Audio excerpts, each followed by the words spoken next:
That I would give a prompt. Okay.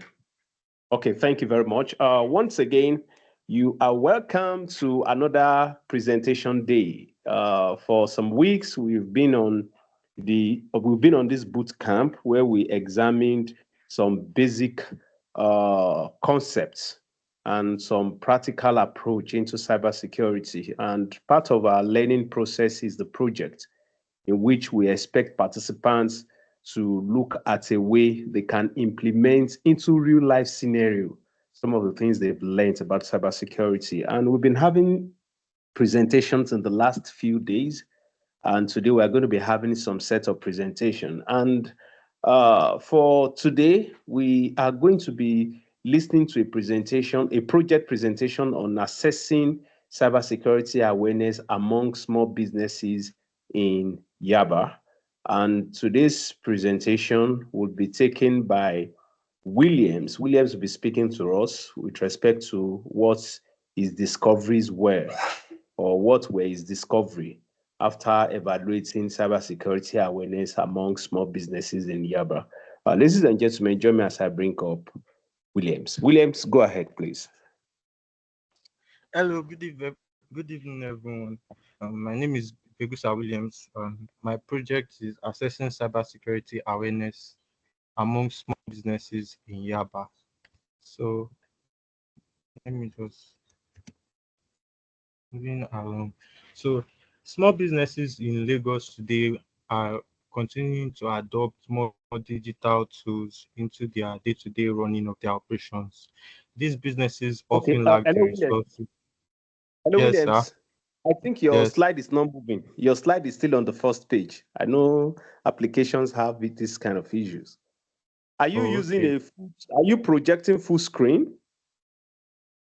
I'm projecting the entire window. I don't know. It's not moving to the next. So you may have to click on each of the slide to go to the next slide. Let's see if that will Okay. work. Hmm.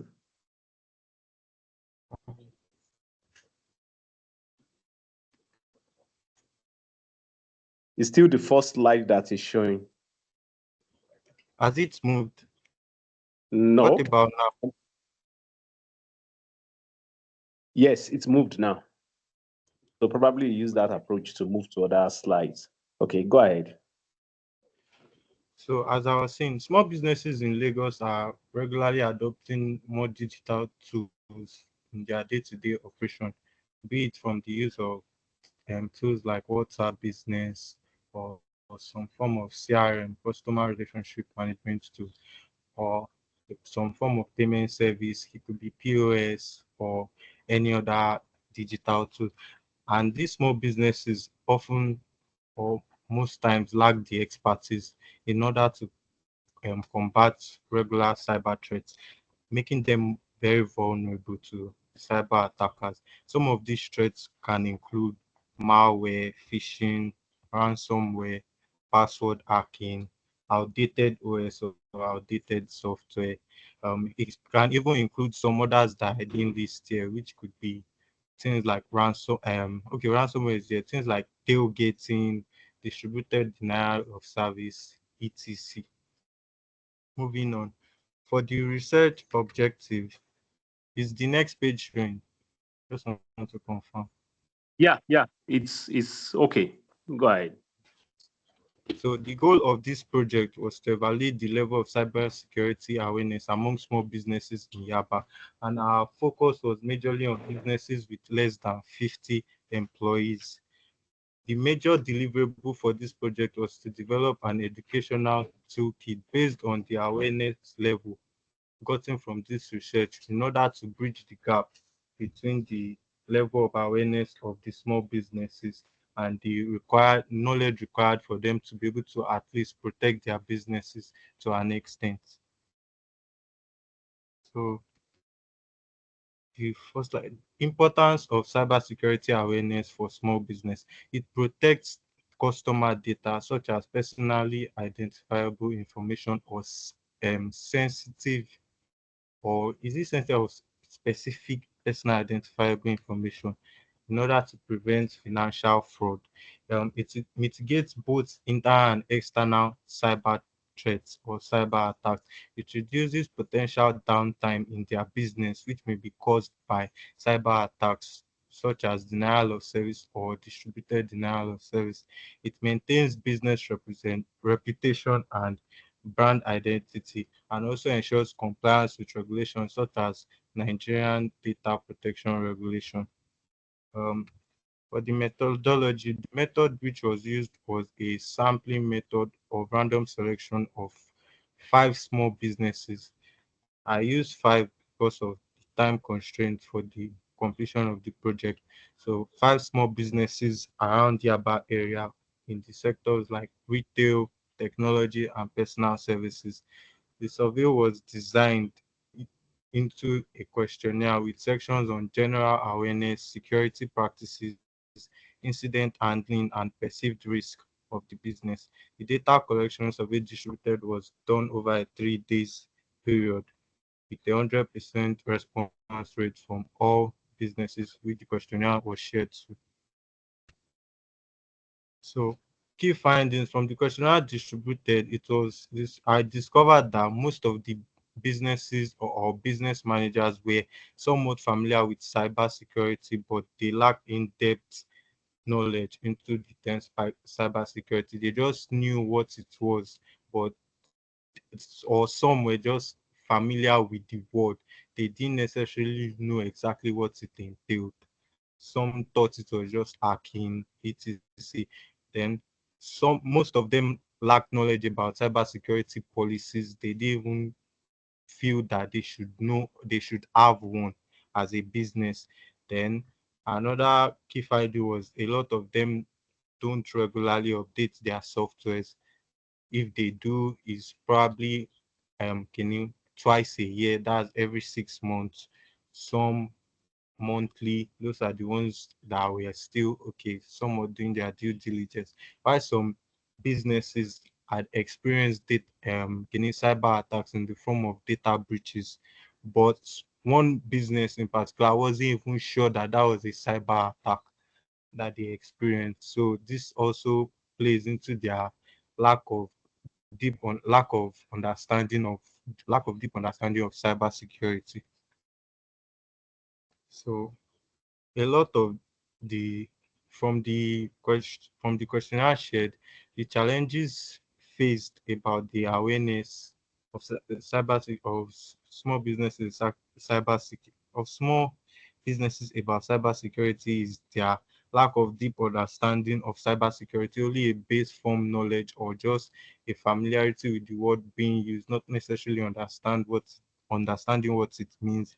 The lack of formal policies, cybersecurity policies in their businesses, the lack of training for their employees on phishing mails, messages, and social engineering attacks, then lack of technical expertise in order to set up the necessary require security prevention methods, as well as constraints.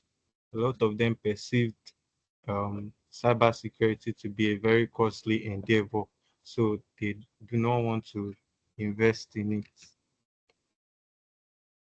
So some of the recommendations I'll give to the small businesses in Yaba in order to defend themselves from cyber attack and in order to set up a sound cybersecurity is environment to be to create formal cybersecurity policies, implement automatic software updates and regular data backups, provide regular cybersecurity training for employees, invest in basic cybersecurity tools such as antiviruses and firewalls, utilize affordable solutions to comply with data protection laws.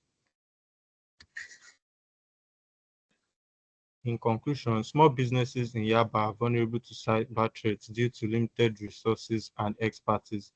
Improving cybersecurity awareness is crucial for safeguarding sensitive data and maintaining trust. Tailored training and cost-effective solutions can significantly reduce this risk. Um, Before I share my educational toolkit, does anybody have any question?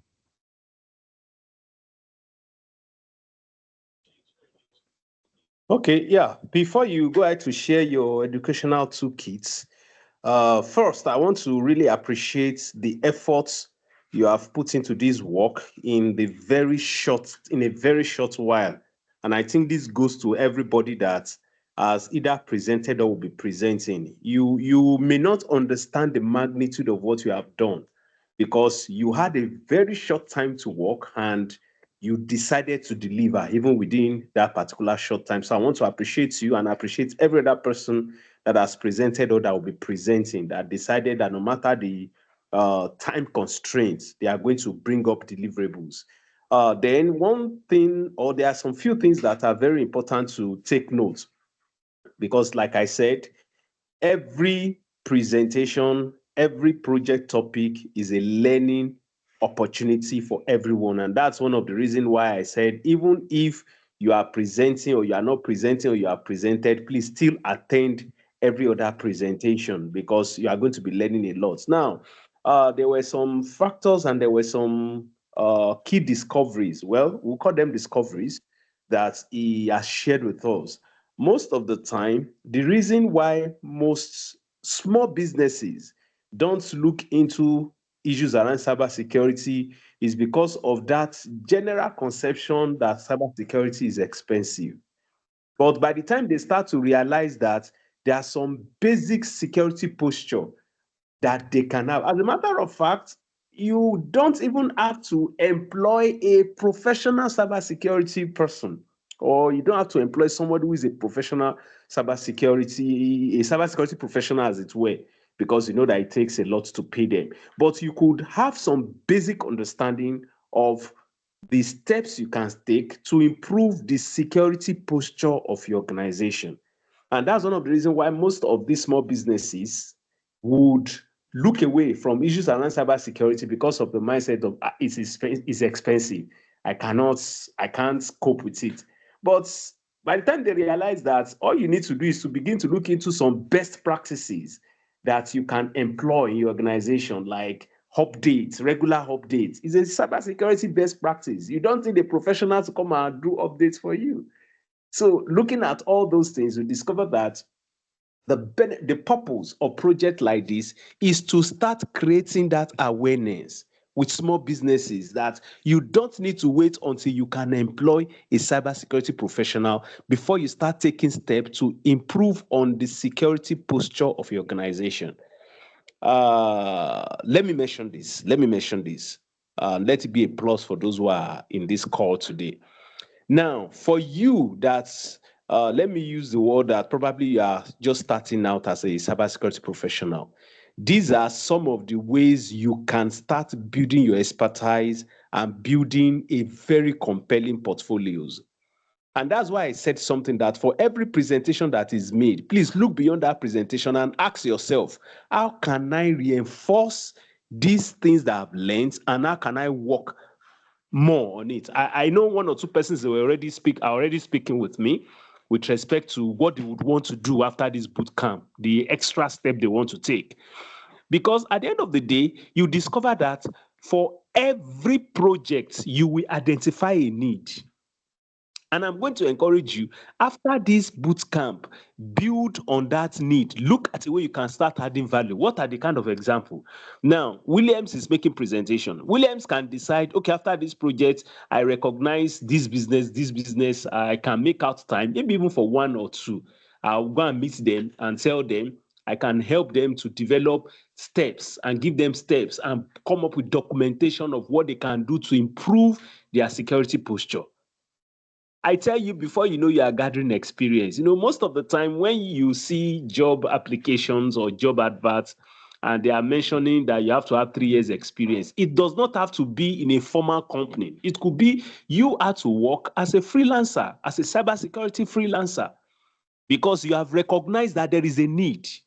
And one of the need you recognize is small businesses don't have the money to pay for an in-house cybersecurity professional. So you can be their own cybersecurity contractor. At the beginning, they may not pay you, but I tell you, very soon it's going to yield a lot of things for you. So it's very important, not just for Williams, but for everybody. Once you have identified the gap, or once your study have identified a particular gap, please don't go to sleep, build on it. Even if it will mean for you to offer free services at first, build on it. You need those free services to gain experience. You need those free services to build your portfolios.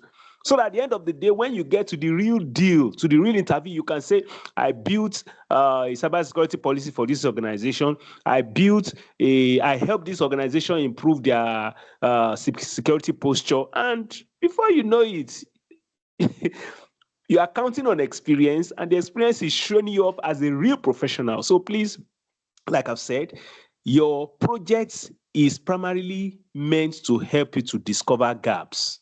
And you should please try and start filling up those gaps as much as possible. So let's go to the next deliverable from Williams with respect to the training and awareness toolkit for small business owners with respect to cybersecurity. So over to you, Williams. Let's listen to your awareness toolkit. Okay. So this is the awareness toolkit. Since certain gaps were already identified, which included the basic understanding of what cybersecurity is, my toolkit starts from defining what cybersecurity is. Is my screen visible? Very visible. Please go ahead. You are visible. It's hanging on my side. That's the issue. Okay, so I cybersecurity think is the practice of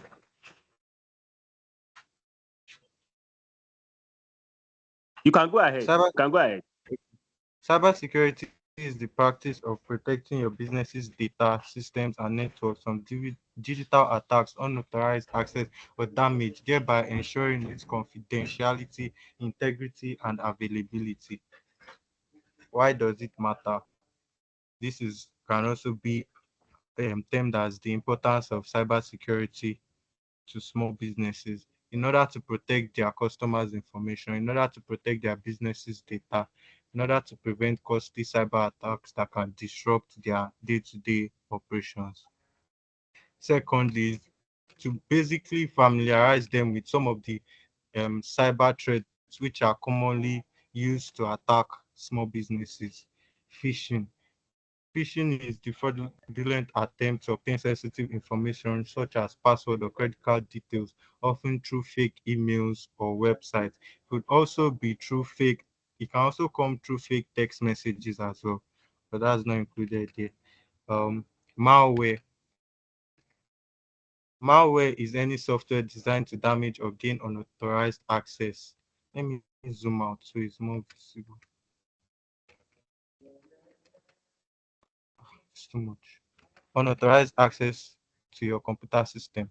Ransomware, a type of malware that locks you out of your system or files until a ransom is paid.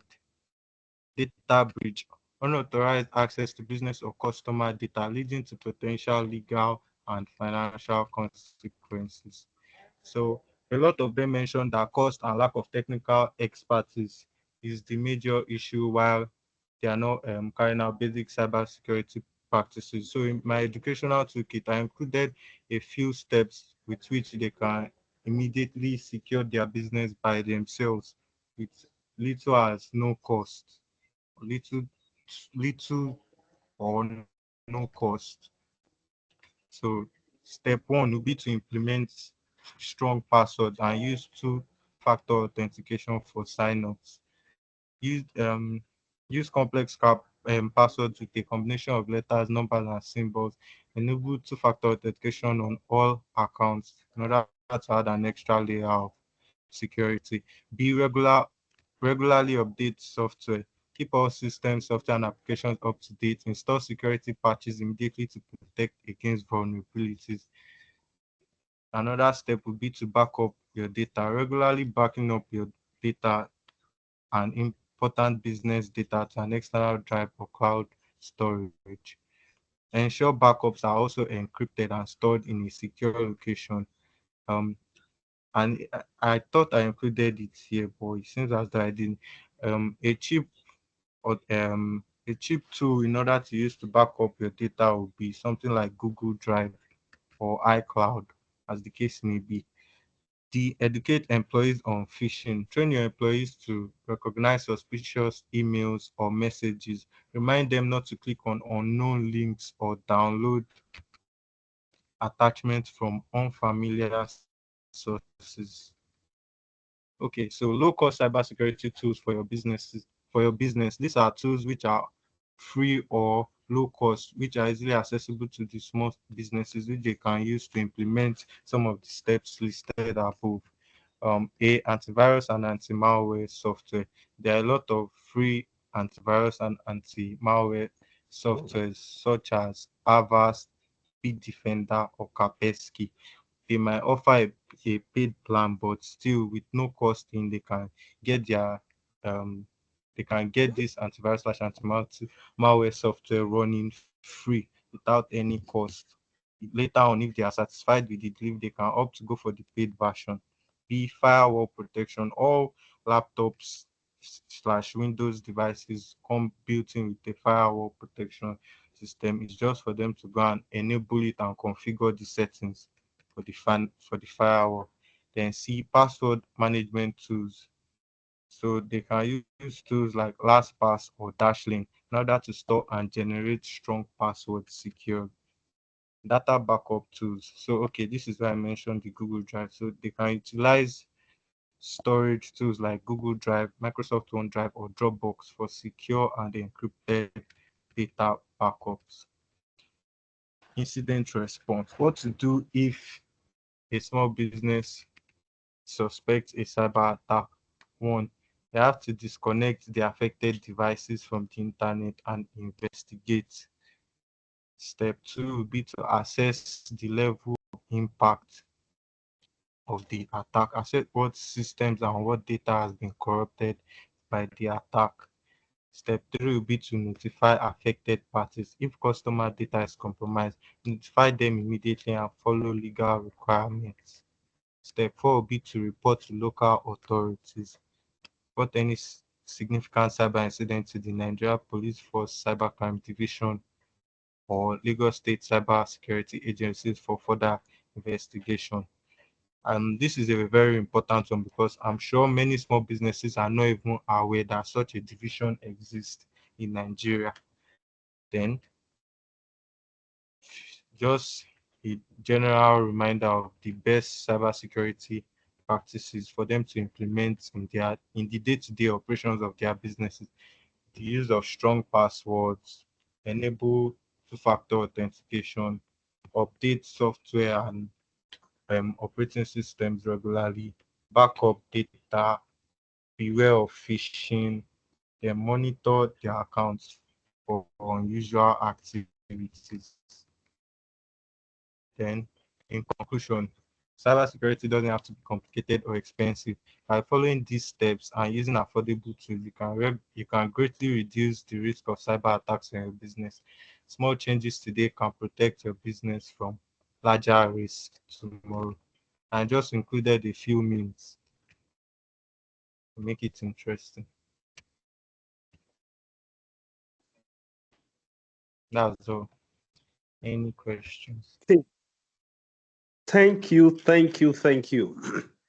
Uh, we deeply appreciate this presentation, then also sharing one of your key deliverables with us, which has to do with a brief cybersecurity training.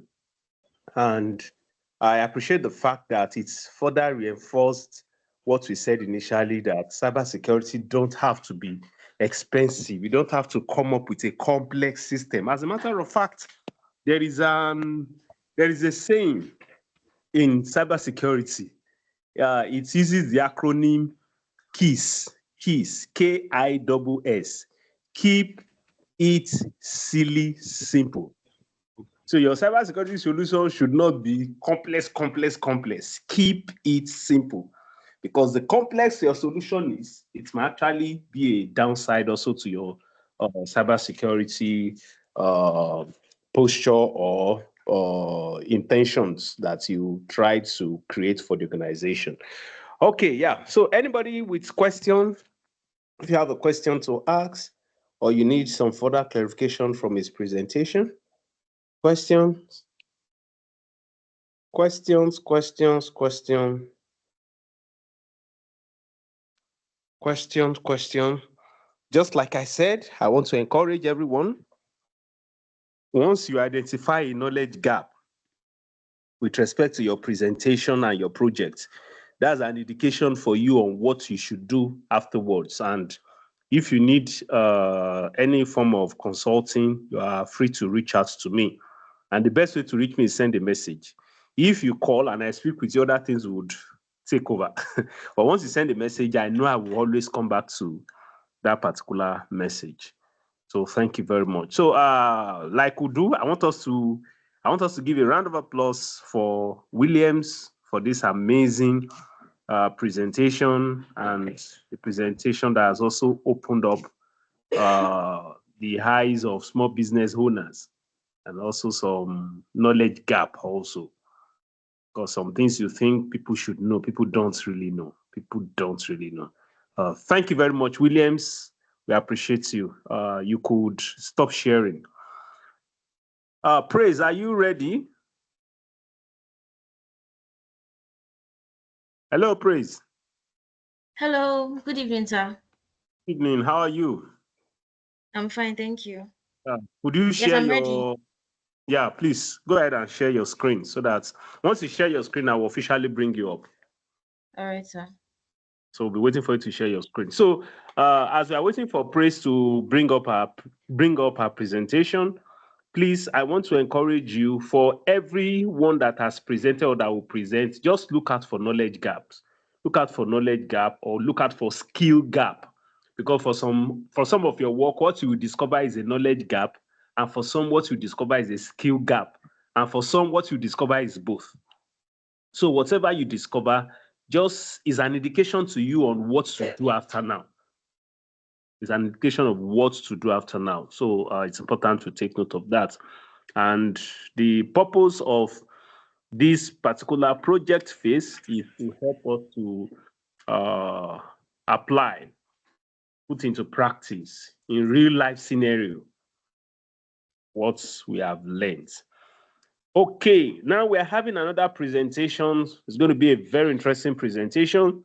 Having gone through over 7 weeks of training, of exposure in different areas of cybersecurity, as we are also gradually getting close to this boot camp that was organized by the Microsoft Learn students ambassadors of the University of Lagos for this boot camp, and we're in the cybersecurity track. There's this topic that will be presented by the next presenter, and the topic is assessing the awareness of PCI DSS among POS operators and formulating a mitigation strategy. Over to you, Praise. Let's see the results that you have from this work. All right, thank you very much, sir. Hello, good evening, everyone. My name is Oyewole Praise, and today I'll be presenting my project that is based on the assessment of the awareness of PCI DSS standards among POS operators and formulating a mitigation strategy. So I'll just go over to my executive summary. So this project aims towards deducing the awareness of PCI DSS compliance amongst POS operators and developing, like I said, and developing a strategy to mitigate the risk that are involved are associated with non-compliance. So to the summary of my findings and the conclusion, after I conducted the research with 5 different POS operators, I discovered that most were largely we didn't really understand the concept of PCI DSS. Most of them are totally clueless as to what PCI DSS even means. And some showed little to no concern for protecting their clients' sensitive data. And this lack of awareness has created a significant security vulnerability that has put clients and other customers at risk of data breaches and financial fraud. So the recommendation to address these concerns, The project concluded with a comprehensive educational session where the mentioned POS operators were informed about the importance of PCI DSS compliance, the associated risk of non-compliance, and practical steps that they could take to ensure the protection of their customers' data. Key recommendations focused on enhancing the security measures, implementing best practices for data handling, and promoting ongoing awareness among operators to maintain PCI DSS compliance with the aim to reduce data security threats, enhance customers' trust, and align operators with industry standards for safe transactions. So I'll go back to my introduction. Unlike several years ago, where transactions were mainly monetary, that is, you owed your money, you owed your cash, then you pay for services rendered or goods that you bought. We're now in the digital age, and most times transaction is like your card payments, most times card payment and all. And while this might be very, very convenient and comfortable, it has exposed our personal data, our financial data to third parties. So let me read from my project. So as digital transactions become increasingly common, ensuring the security of customer payment data has become a critical responsibility for businesses across all sectors.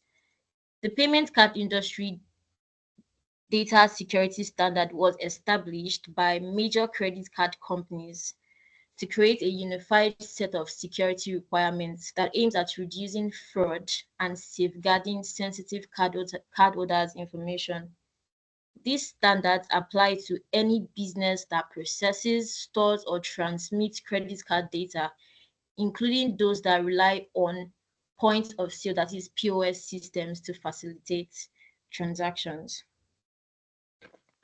But despite the importance of PCI DSS compliance, many businesses, particularly the small and the medium-sized enterprises, they remain unaware of their obligations to protecting their customers' personal details. Most of them lack the sufficient knowledge. Most of them believe that, oh, this is not like, it does not concern them, and this is very, very terrible, because it has gotten to a point that presently the number one um um the number one threat is from financial threats, like from a financial fraud. Most times people are always complaining of financial fraud, and as customers' trust is based on the safety of their personal information, it is crucial that POS operators understand and implement these PCI guidelines. So let me go ahead to my results, the data collected and the results to save time. Okay, let me start with the methodology. So to reach a conclusion, thanks to my supervisor that gave me a questionnaire to give my targeted POS operators, I I got my data with the use of interviews, like observational research, then also the tools that were utilized during the process, my writing equipment, then the questionnaire. From the result is has been summarized in this table that is on the screen presently. The findings from the research conducted was summarized into 5 crucial categories as shown in the table below. So from the 5 POS operators that were targeted, only 2 were aware of the fact that there's anything called PCI DSS at all. And those 2 targeted POS people were not just random POS people that you see on the road and just give your card like to withdraw money. They owned businesses. They're not just like in the business of like providing withdrawal services, like monetary services. They sell other things, and most of them are like very educated. So that explains why most of them are aware of these PCI DSS requirements. And moving on to the table of understanding of requirements, again, only those people that are aware of the PCI DSS understand the requirements. The training, same thing. The level of concern for security. I noticed that majorly all those normal random POS operators that you reach out to withdraw, most of them were not like really concerned about data security. In fact, most of them showed reluctance during the interview. They were like, probably this is like a waste of time or something. But then most people that are aware of the PCI DSS and how important it is to protect your customers' personal information to avoid fraudulent activities, they showed high level of concern for data security.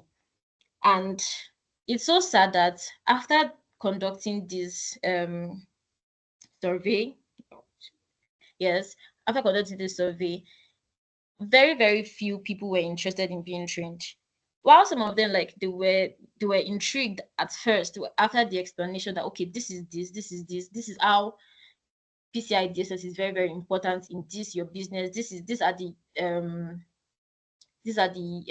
reasons why you need to protect your client's data for integrity purposes, to make sure that nobody comes to report that, okay, I came to withdraw from you and all of a sudden the money in my account is gone.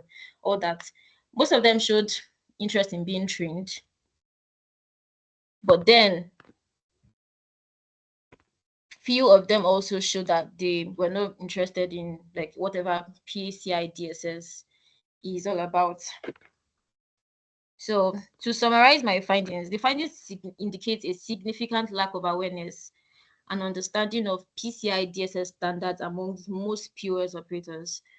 While some operators have begun to adopt certain security measures, many still have not implemented critical practices such as data encryption, secure storage, or access control. Overall, the results reveal substantial gaps in both knowledge and application of PCI DSS requirements, highlighting a need for targeted education and resources. So moving on to the discussion.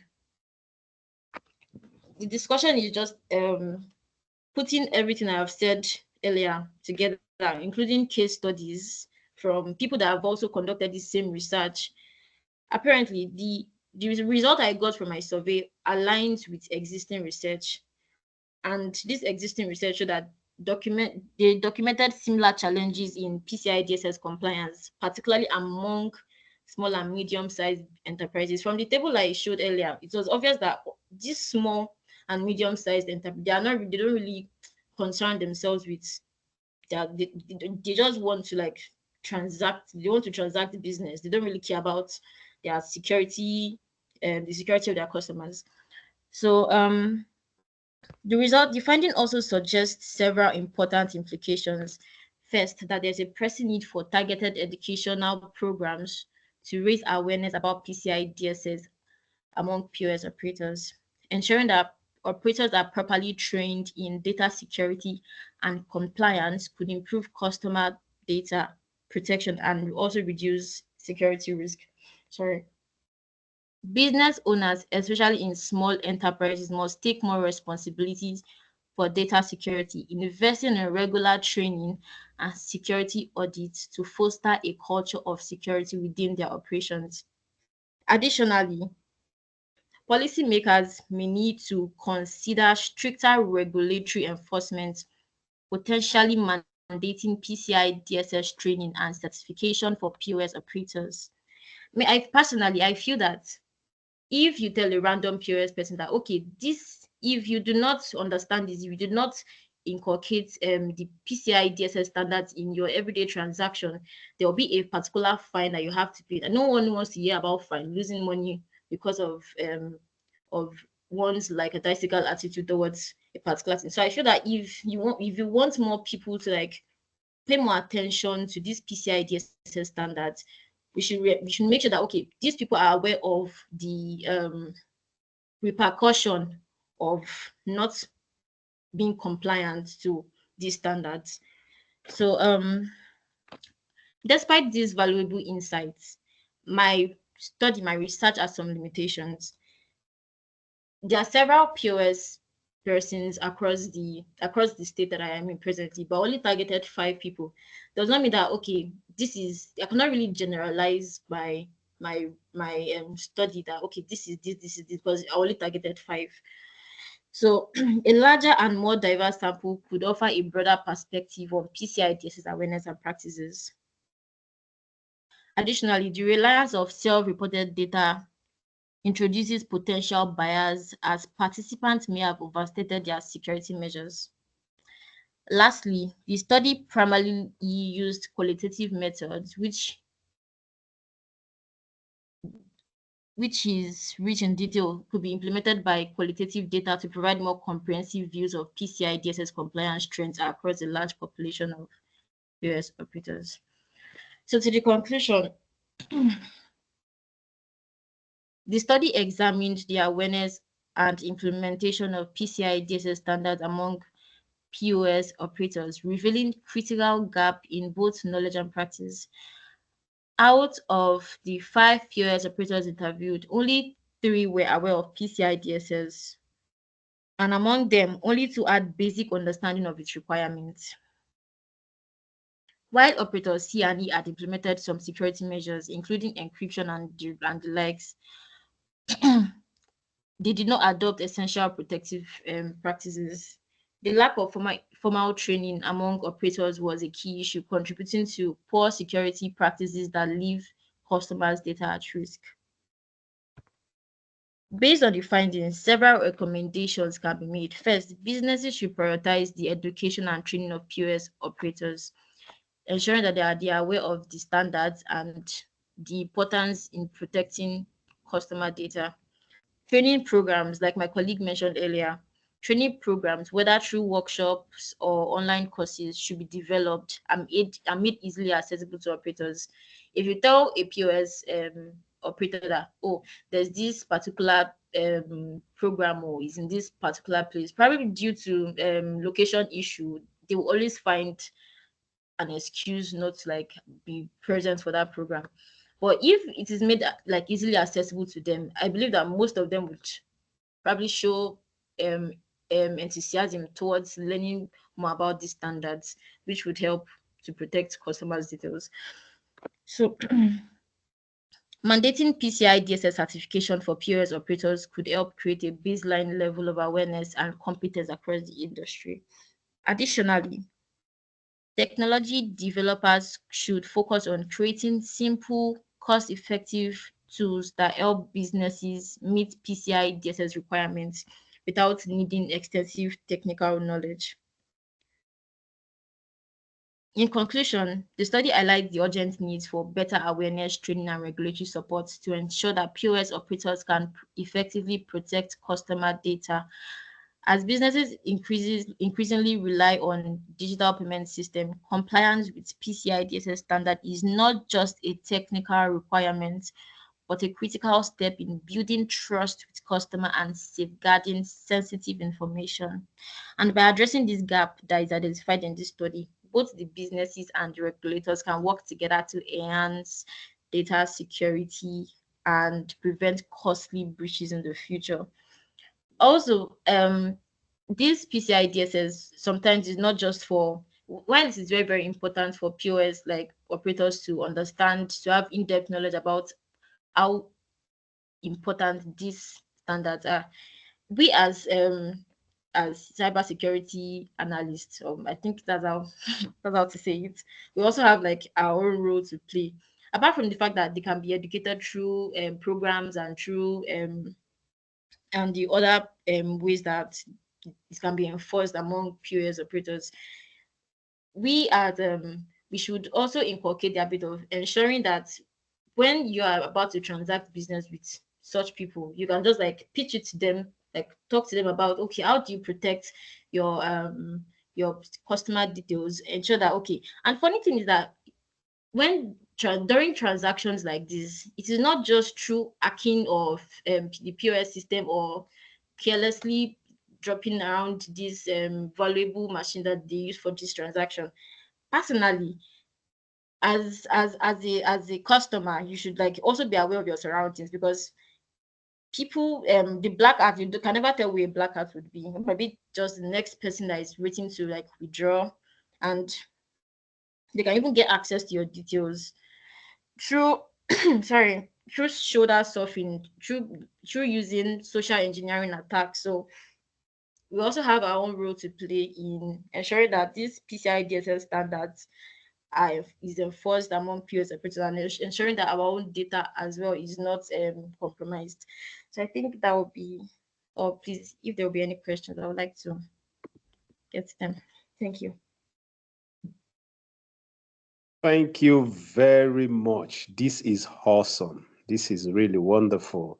Yeah, there are quite a number of things that she had made us to realize. And, when she was concluding, within me, I repeated that statement to myself that cybersecurity does not have to be complex.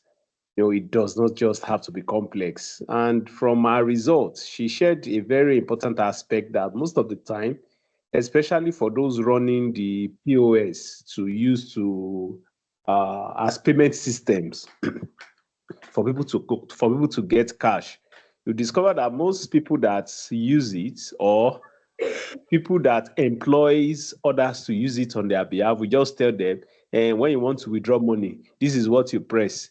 When you are putting the password, this is what you press. You discover that they don't really pay attention into the security aspect of the whole process of using the machine. Then I would want to bring this on. Like I said, it's always a lesson learning experience for everybody. I want to bring this on that most of the time, why most operators don't really pay attention to security issues is they feel that anything that has to do with the security issue has been handled by the company, has been handled by the company that is the owner of the machine. And in the real sense, it's a yes and is a no. Now, the yes aspect is the technical detail of security for POS has been handled by the issuing company, or the issuing organization. So that's why the person operating the machine, the POS, does not have anything to do with encryption. Encryption takes place on the back end. Now, the role the POS operator would majorly have is to make sure that they don't expose the data and the details of the customer. The presenter, Praise, when she was concluding, she was talking about shoulder surfing. They must ensure that there is no shoulder surfing. And as much as possible, you see, the part that most people don't realize and understand is anybody knowledgeable about PCI DSS, we know that it is a standard that the banks must follow. The banks and the big financial institution must follow it. But people will start feeling that if they are not part of the big financial institution, they are just running their own POS in their own front of their own house or in their own shop. They don't really have any concern. It's important to take note that once you are processing payment for anybody, you are processing their data. And there is an aspect of the PCI DSS standard that indicates that if people hand over their payment card to you, you are bound by the PCI DSS standard. Even though you are not involved in the technical aspect, as long as you are collecting people's card to process payments, you are bound by them. So sometimes, the cybersecurity solution don't have to be complex, especially for people that are not too technical. Like she recognized that there are some persons that are not too technical. They don't even know their own is just collect your card, put it in the machine, make sure that it goes through, then pay you, or to be sure you make payments. Now, it could be as simple as let them know that the card's number must not be exposed. They should have the attitude of when they collect customers' card, they should have the attitude that this card must not be exposed. So at the end of the day, there could be shoulder surfing taking place. Like she said rightly, somebody else could be waiting to make withdrawals on that POS and be taking note of that card. Some people's eyes are very sharp. Once they look at some set of numbers like this, they capture it. And you know that your credit card number or your bank card number, you can use it to do transaction on some websites without using your PIN. It will just go. Once you put in that number, it will just go through. So that is why the POS operator has the responsibility to make sure that the card details of the customer is safe and secure and not exposed. So that's why I said that sometimes security solutions don't have to be complex. They could just be something as simple as this. So it's important to take note of that. So I don't know, maybe if anybody, you have any question or you have one or two things you want to add to Praise's presentation. You have any question? Or you have one or two things you want to add to Praise's presentation? Any question? Any question? So we really appreciate you, Praise. Thank you for this presentation. And like I said, thank you for working, no matter the shortness or the brief time that you have. And we mentioned this yesterday, that the data that you have gathered might not be a true representation, but we just want you to just have an idea of what it looks like and to have something empirical to work with at the end of the day. At least we're able to present your result. So it's important, and I think Praise made mention of that too. We just wanted to just interact with a few persons and come up with a report. Mr. Tunde, you want to ask a question? I think you raised your hand. Yes, good evening. It's not really questions, like maybe contribution, a little contribution. My own way. Okay, go ahead. Okay, thank you, sir. I want to appreciate the presenter, and I want to elogize her for wonderful presentation. To me, she mentioned about training those operators, those that operate POS. At times, some of them, they are reluctant to attend training or to be trained, and maybe because of they see it at waste of their time.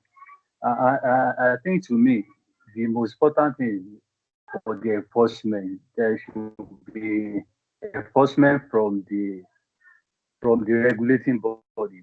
I think there should be regulating body, especially I think maybe CBN or other, the one that regulating there in Nigeria, if I'm not making mistake.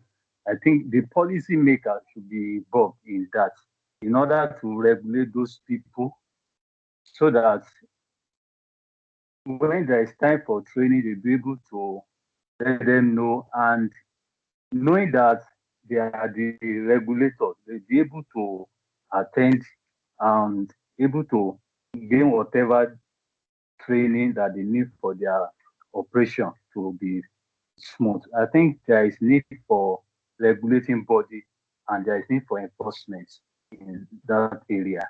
Because majority of them, they just operate, they don't even know the regulation behind what they are doing. They just do it for just to for business purpose, just to exchange money, give people money. But at times they don't know the security behind that and the regulation behind what they are doing. Because some of them, I've seen people complaining that after withdrawing from POS, getting back, they see deduct their money. And many are not complaining. They say they are not the one, they will return it back. Many did not get it back. There's nowhere for them to go and report. I think there's need for the enforcement agency in order to enforce all those things and make sure those people they are exposed to necessary training, so that to enhance their operation. Thank you.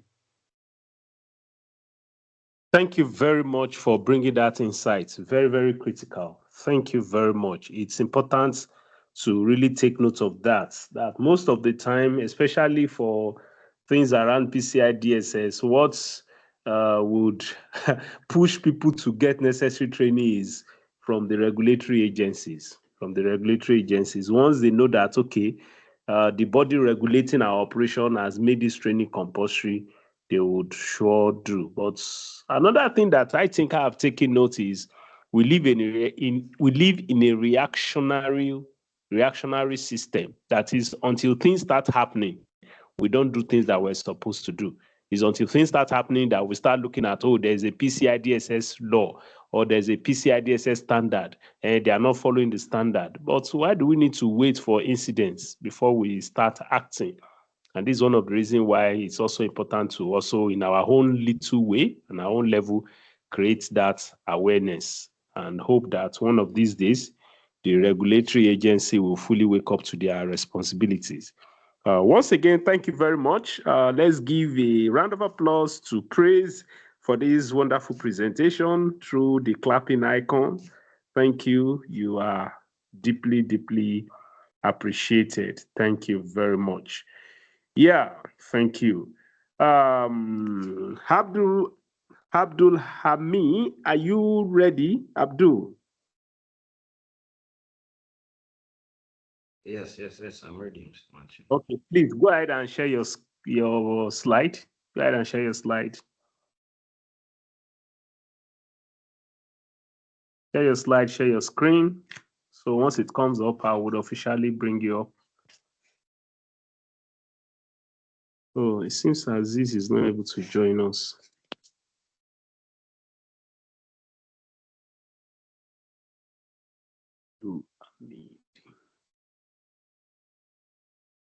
This is such a very interesting session, and I really, once again, I would say I really appreciate everybody. You know, you have put in a lot in a very short time. A very short time, you have put in a lot. You have put in a lot. Oh, and Aziz is not here. Okay, let me see if your supervisor is Aziz in the house yet? Okay, maybe not.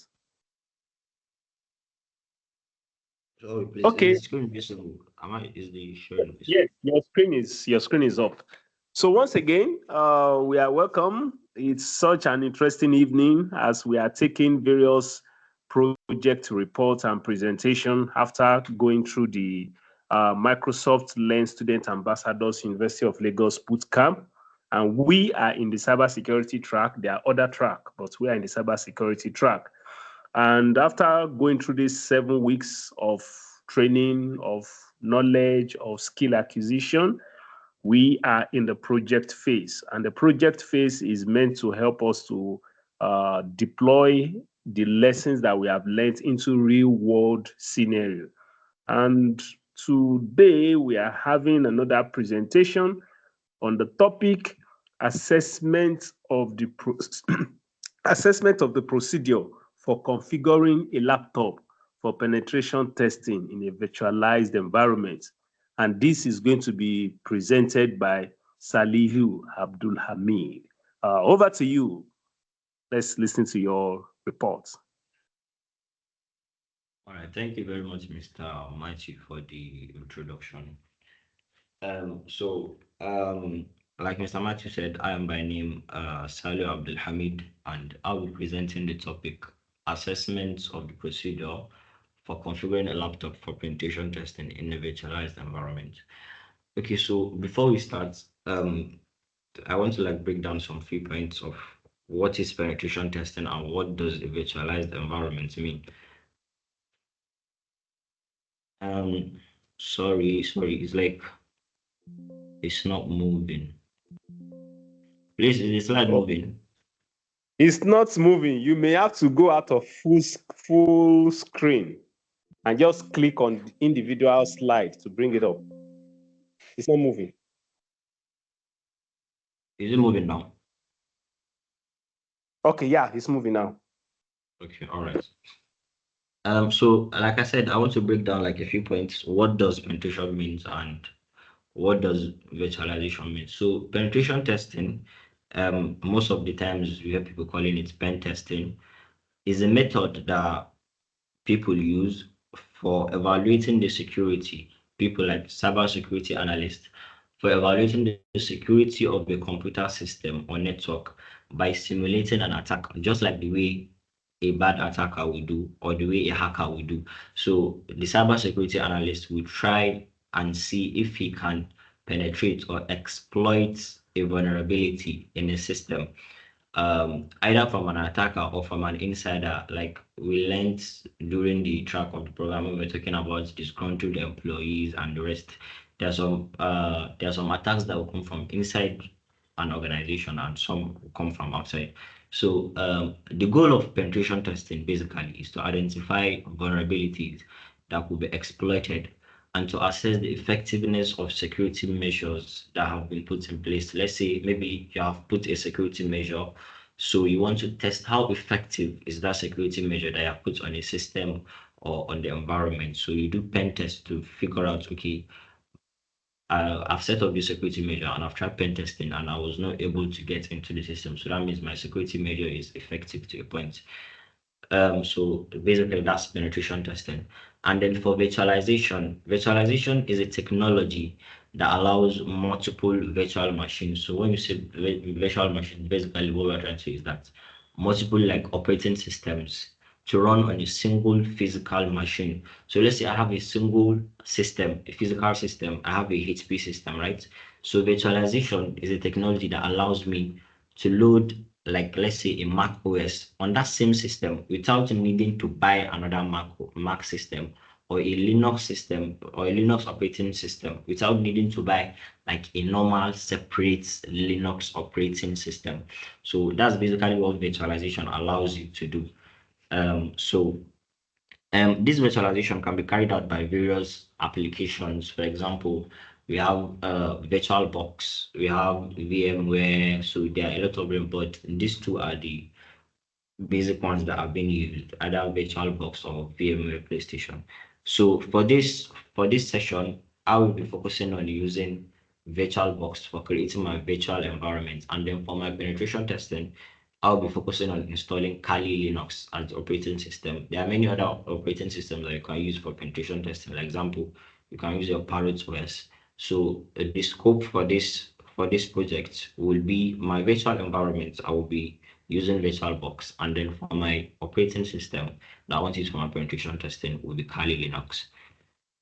So for the links for downloading your VirtualBox and your Kali Linux packages are shown below. For a VirtualBox, you just need to go to www.virtualbox.org, and then for your Kali Linux, kali.org, right? So we'll start with downloading both of them, and then we'll get into the installation process. So we'll start with downloading the VirtualBox package. So after you input your https://www.virtualbox.org right into your browser, so this is the first landing page that it will take you to, and then if you can see here, we have our download button. So all you need to do is just to click on it, and then it will take you to the next page, which will be this. So you need to choose which type of host are you downloading your VirtualBox for, like which type of system are you using. So if you are using a Windows system, you click here on the Windows host. Please, is my cursor visible?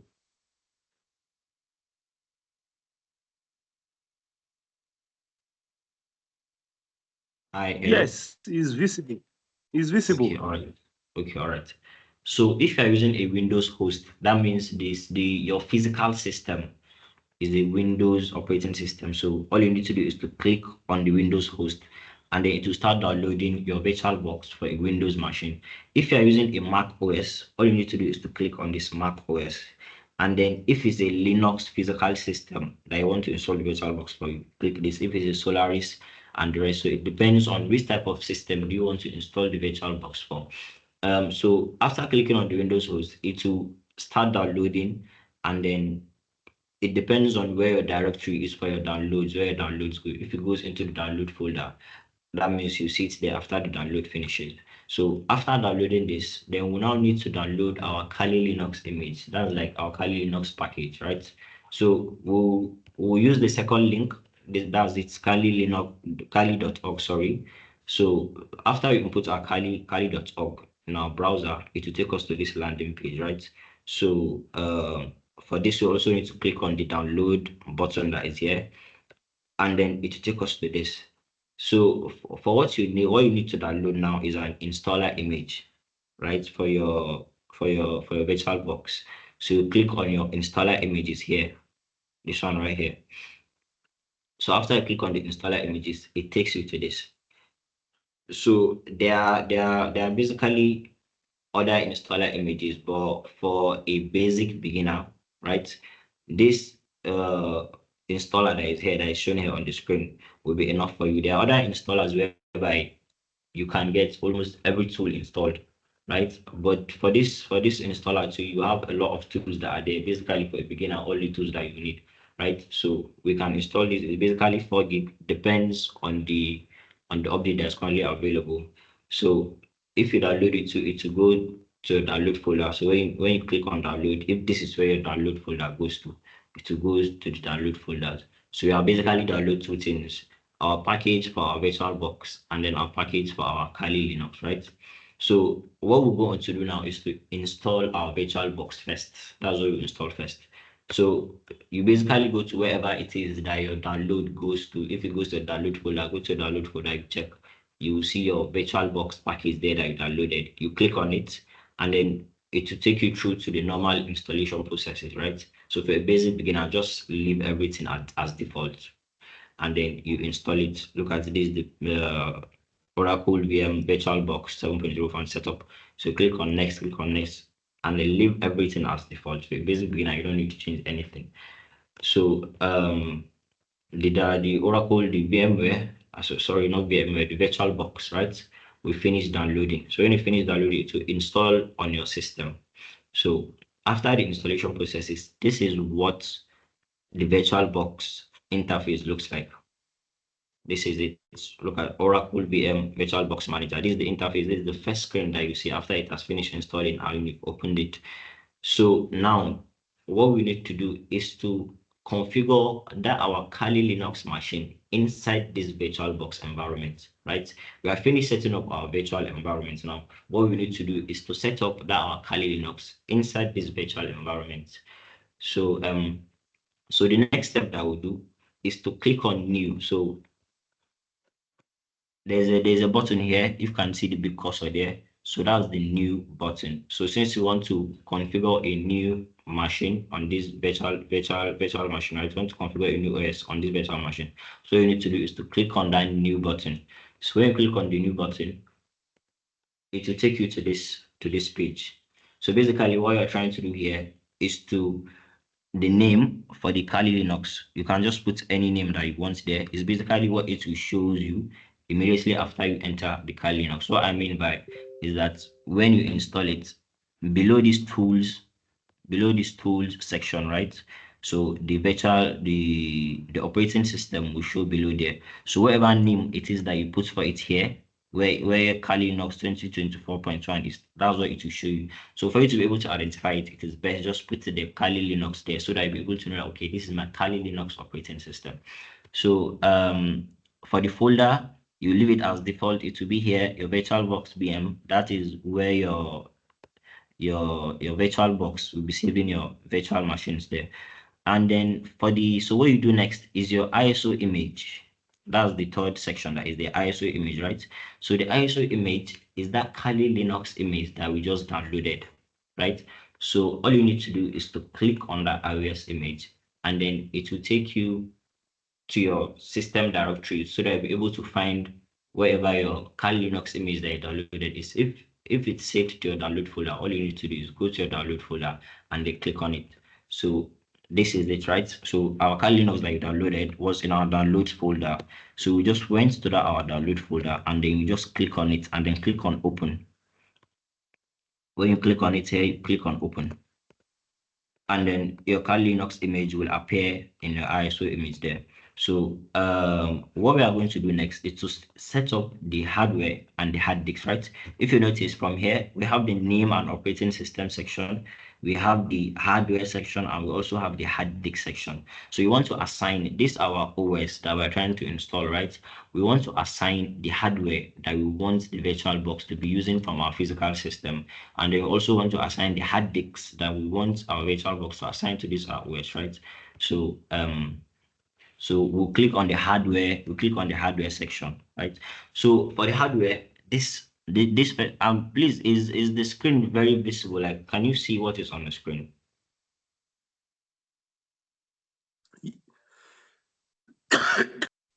Not really. Sorry. No, it's not visible.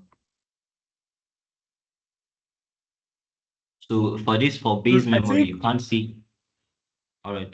I think in the individual, if you are using a mobile device or you are using a touch screen laptop, you can pinch out.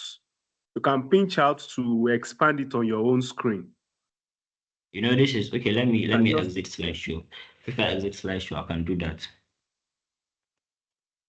okay. Okay. I'm even doing it from my own device here. Okay. It's cool like that.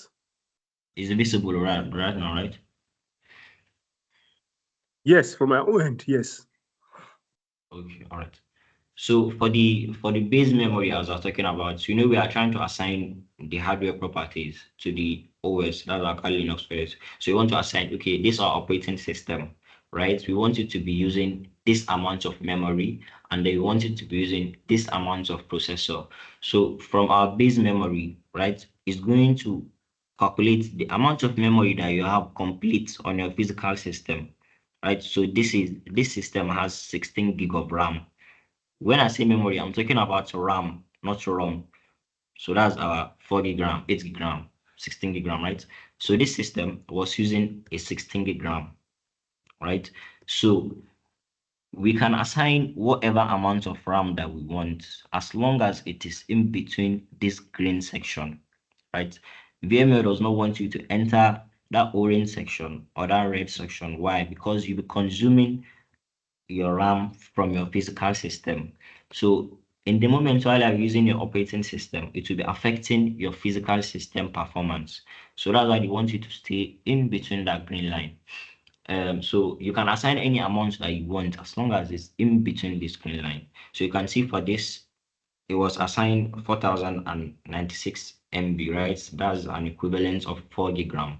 So it's like we are saying this my OS will be using a 4 gig RAM. It's the same thing as saying I bought a Linux system that is 4 gig RAM. For our processors too, so this system was the physical system had a complete total of 8 CPUs, right? So and then our virtual box is saying that see, just stay in between that green line. And in between that green line, what you can assign, you can see this is one CPU, this is two CPU, three CPU, four CPU. So you can assign four CPU to this your car Linux OS that you can try to assign, and then it will not give any problem to your normal physical system. So that's what this green line is there for. So you can assign one CPU, two CPU, three CPU, depends on what you want to do with that your car Linux that you want to install. So after this, we'll move to the hard disks. So you want to assign your ROM. So this is your ROM. So you want to assign that, okay, um this my virtual box, right? This my car Linux OS I'm trying to assign. I want it to be using this amount of memory from my hard disks. So we can see from here, this system, the physical system, had a total of 2 terabytes of space, right? The hard disk, normal hard disk that is installed on the physical system is a 2 terabyte of space. So you can assign from this 4 MB up to 2 terabyte of space. So for this, as long as you are not running on space issues, if you know you have space issues, just assign as much memory that you know that will not cause issues to your physical system, and then will be able to run your physical system, your virtual operating system smoothly. But if you don't have any space issues, just be going, you can assign anything that you want, but don't like try and chop off all of the space on your hard disk. So for this, the operating system was assigned 25 gig. So the whole amount of memory that the virtual box will be using will be 25 gig. So that's just what it means. So after you finish this, after you finish setting all of this, we click on finish, right? This is you click on finish. So immediately after you've clicked this, what you've done is that you have created your Kali Linux operating system inside that your VirtualBox that you've installed. Look at it here, Kali Linux 2024.1. If you can remember, that was the first name that we assigned at the beginning that I told you it will just show here, Kali Linux 2024.1, right? So now, after you have finished this step, we have finished setting up our Kali Linux OS inside this VirtualBox. So for the next step that we're going to enter, I don't let me see how am I going to try and explain this. Okay, it's like saying I've just bought a new HP system, right? And I've turned it on and I'm trying to like set it up, put username, put password and the rest. So that's basically the next step that we're about to enter now. So after this have done, so you click on your Kali Linux here and then you click on start. This is your start button.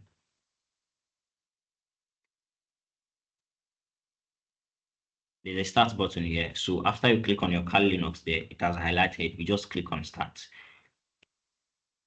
And then immediately you click on start. This is the pop-up window that will open, right?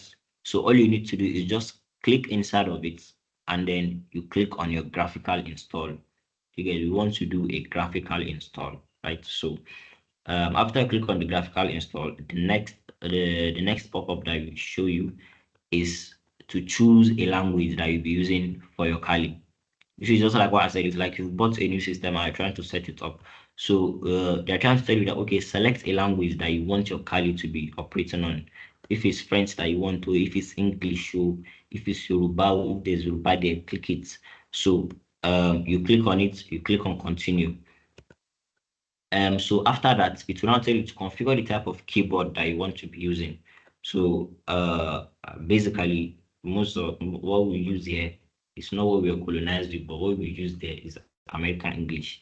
So that's the keyboard. We have already set our language. This is your keyboard. So so you click on it, you click on continue, right? So after that, what we want to do is to create a host name for the system, right? So basically, you just leave it as Kali. When you try to configure it, the default there will be Kali. Just leave it as Kali, and then you click on continue, right? So after that, you continue your domain name. Leave it as empty for a basic beginner. Just leave your domain name as empty and click on continue. So for after that, what we try to set up now is the username and password. Please, this is me begging that you should always remember your username and your password.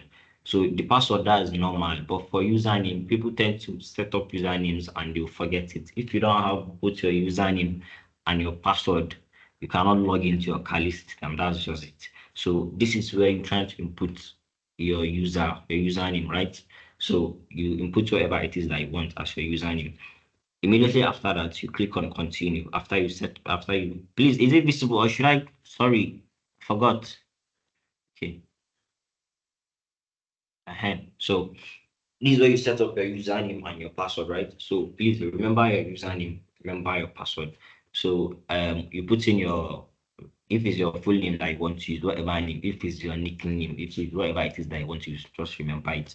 So you put it there, click on continue, right? So after that, you now set up your password.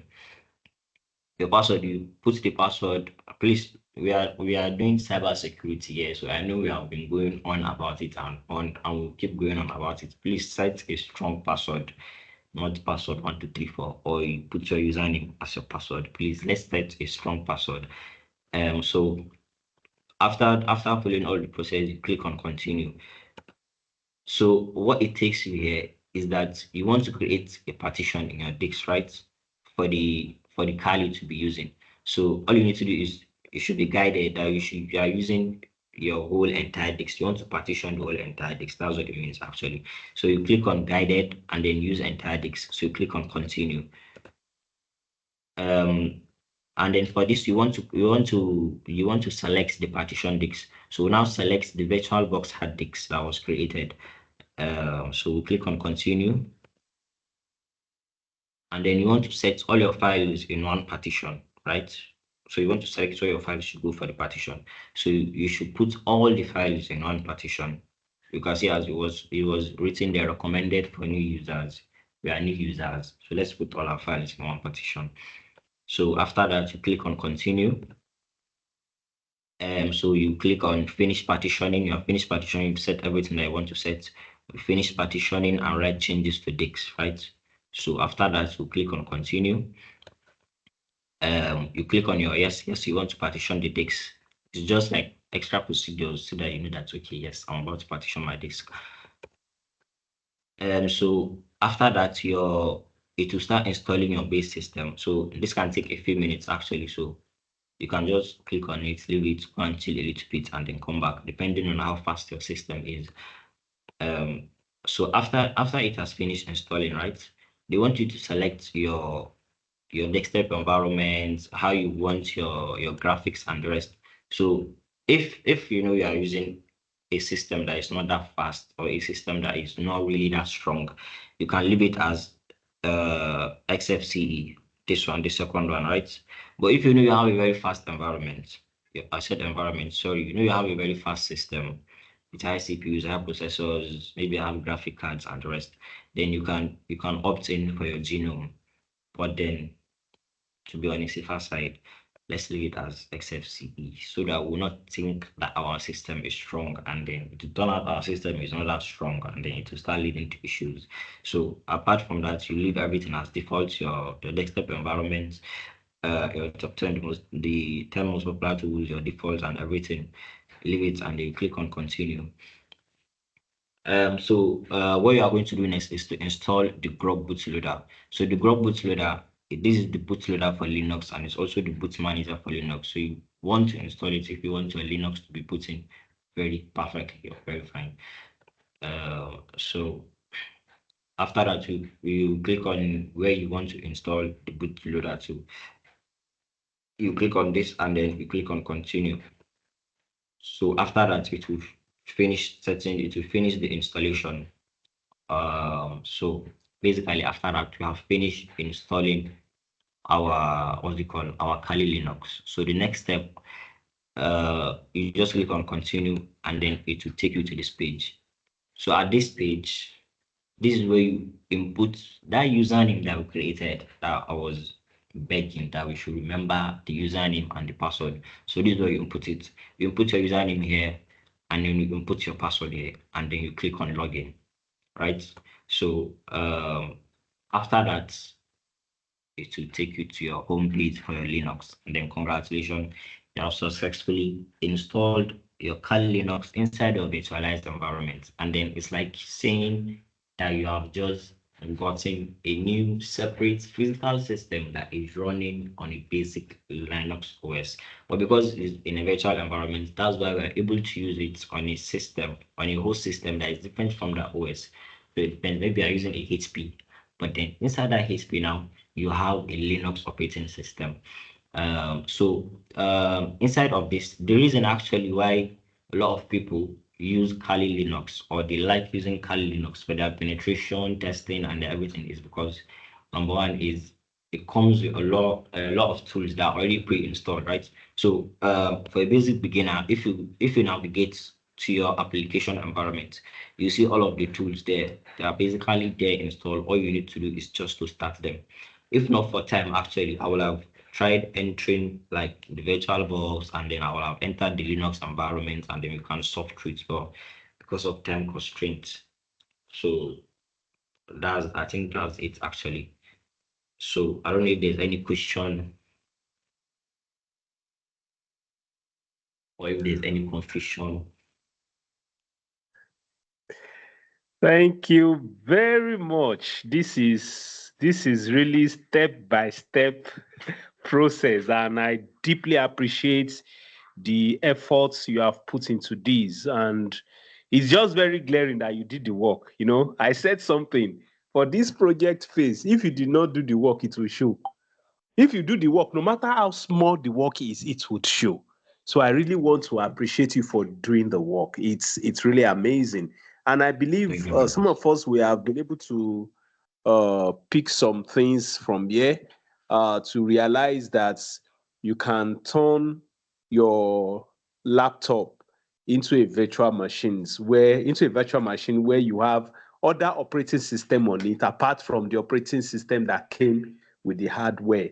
And that's the stage in which you would need, because okay, I think Aziz made mention of this, that you don't just use your system on as it is basis for penetration testing. You need to do it in a virtualized environment, so that at the end of the day, the platform for your penetration testing is different from the platform where you have your day-to-day files, day-to-day software, day-to-day applications that you use on your laptop.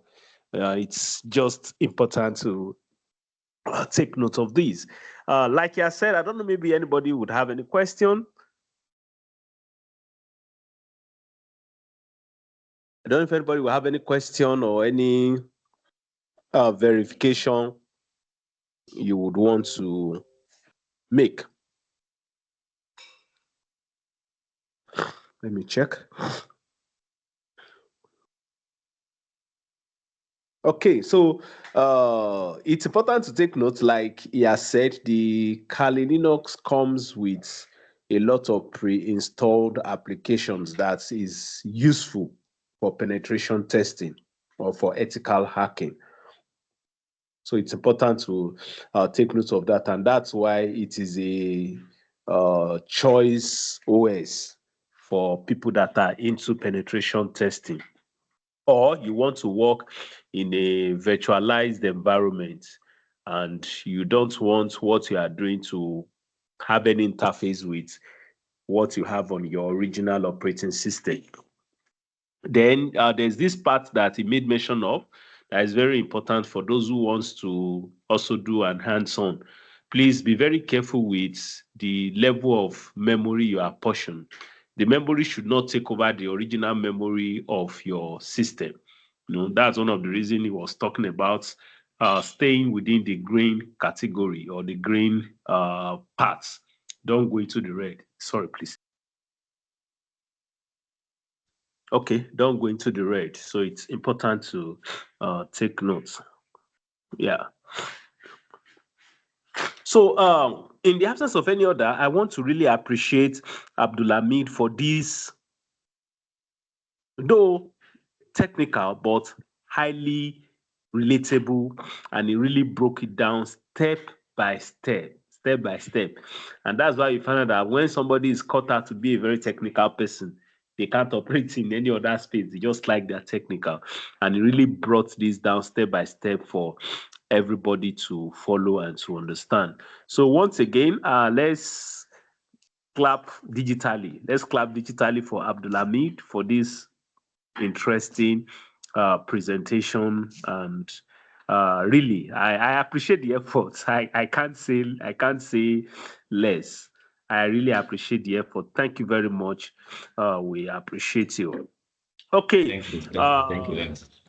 You're welcome, my dear. So we are going to take another presentation. Everybody push their presentation to today. Okay, TY, please kindly share your presentation, and once it comes up, I will bring you up.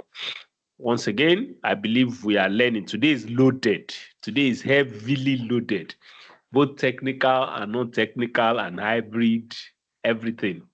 So please go ahead and share your slide. TY, go ahead and share your slide. I strongly believe we have a lot to learn. Priye, are you ready for us too? So that after TY, you come up.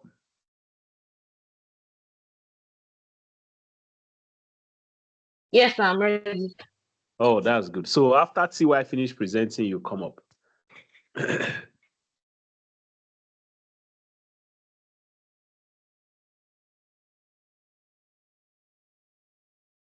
Please, just a moment. I'm trying to get this.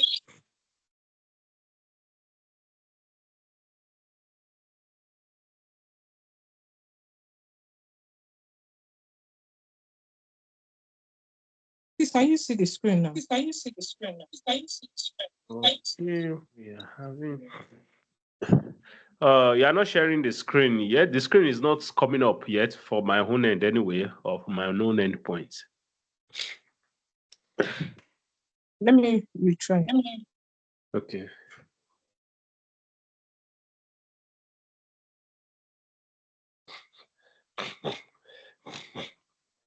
Sorry.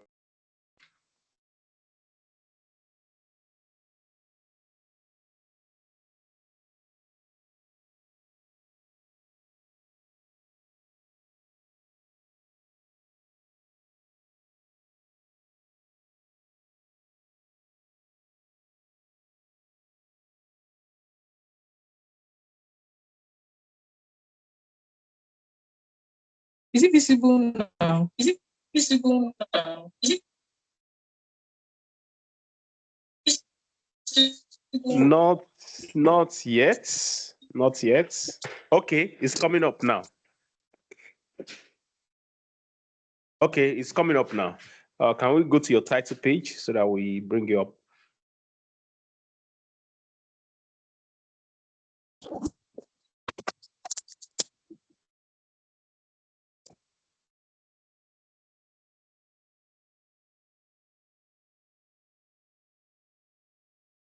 Can you go to your title page? Okay, very good. We have it now.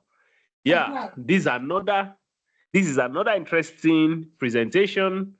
Like I've always said, having gone through about 7 weeks of training, both with respect to knowledge,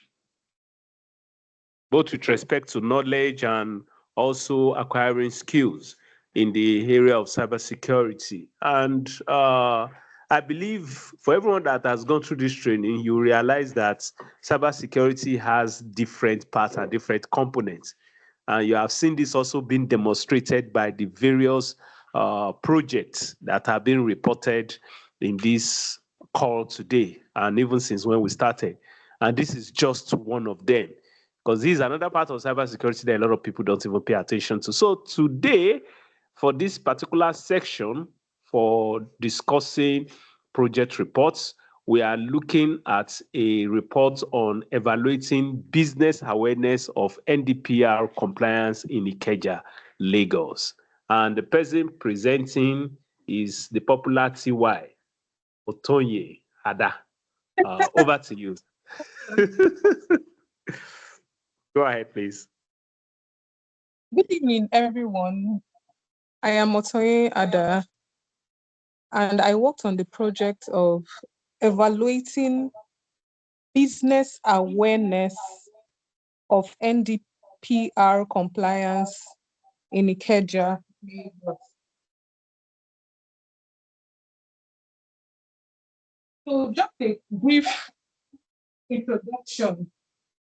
What does NDPR mean for small businesses? As we know, NDPR stands for Nigeria Data Protection Regulation, and NDPR focuses on data protection and privacy in Nigeria, providing strict guidelines on how personal data of Nigerians and in Nigeria is collected, processed, stored, and transferred.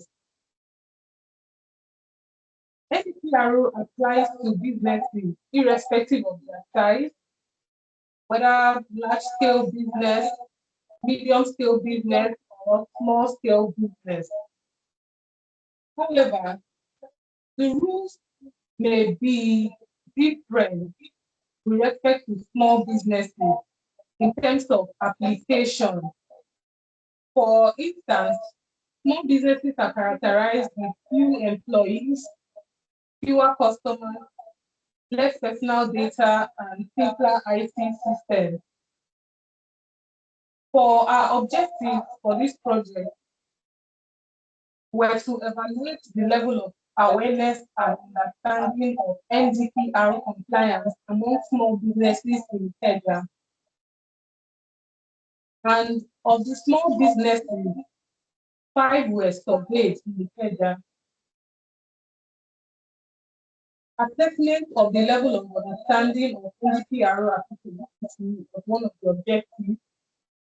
Evaluation of data subject rights, assessment of the level of awareness of the legal basis of data protection, as well as implementation of data protection policies and procedures.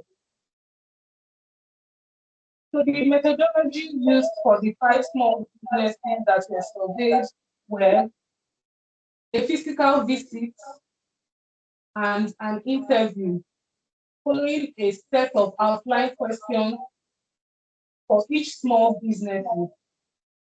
One of the sample interview questions was, can you describe how your business handles personal data? On a scale of 1 to 5, how familiar are you with NDPR? With 1 being not familiar and 5 being very familiar. Another question for the interview was, have you implemented any specific measures to comply with NDPR? The next question, how would you rate the importance of data protection to your business? And another question, how compliant is your business to NDPR requirements? With all these questions, we got certain results, which led us to introducing a sample educational toolkit. This sample educational toolkit was shared with the customer, defining NDPR with its aim as protection of individuals against unauthorized access and privacy, as well as handling business responsibly and transparently. Also stating some data subject rights, such as right to object, right to access, right to erasure, right to rectification, and right to restrict processing of data. The findings following the questions that were asked, can you describe how your business handles personal data? It was gathered from the 5 small businesses, which were 3 clothing boutiques, 1 hair salon, and 1 mini mart, that none of them have heard of data protection. If when the question of on a scale of 1 to 5 was asked, how familiar are you with NDPR? They had no knowledge of either NDPR, NDPA, or NITDA. Only 4 are into data collection and storage. For instance, the clothing boutique, when you want to make payments after purchase of some items, your name is requested and your phone number. So after collection, they store it on their system, which is a personal computer. So these 3 boutiques have a formal, or they have rather, a formal process of collecting and storing this data with the use of their PC, while 1, which is the hair salon, had an informal process of collecting customer data, which is just the customer's contact number, especially for returning customers. These contact numbers were saved on the salon owners or the stylist in the salon's home.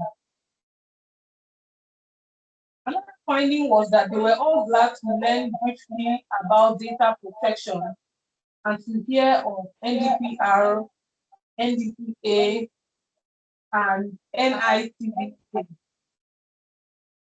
It was also found that there is a wide knowledge gap in NDPR in small businesses in Kenya and Lagos. Moving on to the recommendation based off of findings, the knowledge gap of NDPR and NDPA needs to be bridged by creating awareness on data protection in small businesses via social media, educating small business owners that once a personal information or personal identifiable information is collected and stored, there is need for data protection because they are to comply with NDPR as data controllers. Another recommendation is that trainings and workshops need to be organized for small business owners in Kenya on how to process data responsibly and transparently.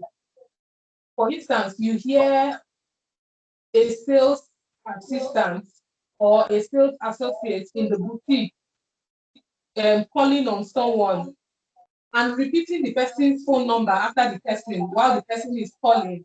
And there's somebody in the queue just behind that person. Unknown to the sales assistant or associate, the person's phone number has been disclosed publicly. So this training and workshop is really recommended. Another recommendation is to reveal to small business owners that following NDPR guidelines leads to customer trust, which in turn leads to customer retention. If a customer trusts that purchasing clothing items from a boutique or having a hair service done in a particular salon and their contact number is safe with them or their personal information such as their name is safe with them, they will always remain loyal to that business, either by returning themselves or referring people to come there. So indeed, it leads to customer retention. Another recommendation is an extensive educational tool kit to be disseminated among small businesses in Kenya. Following the sample size, the educational kit that was shared was just written on paper, following that they did not have any knowledge of data protection and they were not good at data collection. So an extensive educational kit needs to be disseminated among small businesses. In conclusion, it is obvious that many small businesses in Ikeja, Lagos have zero knowledge of data protection.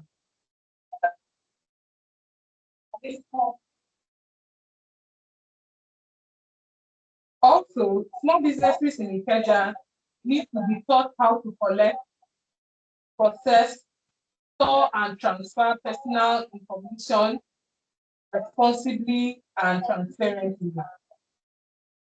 Many of these small businesses in Ikeja, following the 5 small businesses that were surveyed, are non-compliant with NDPR. And the penalties for non-compliance needs to be constantly put out for small businesses in Kenya to be aware of, as this will also make them sit up in protecting people's privacy. Thank you. I have to make it very short. If you have any questions, I'm here. Okay, okay. Thank you so much for this awesome presentation, and it's eye-opening, really.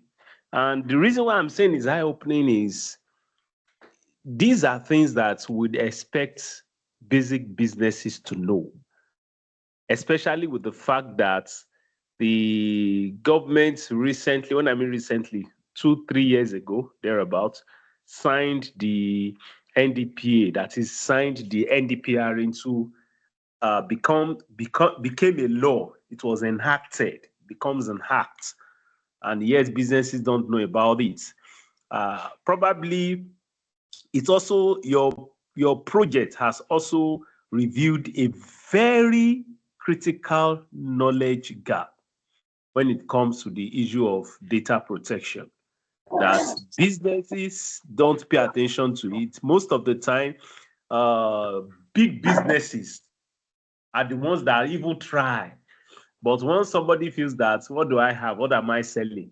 They don't pay attention to it. And if you take notes, there are consequences. I think the minimum you could pay as fee if you break some of these rules is about 2 million naira.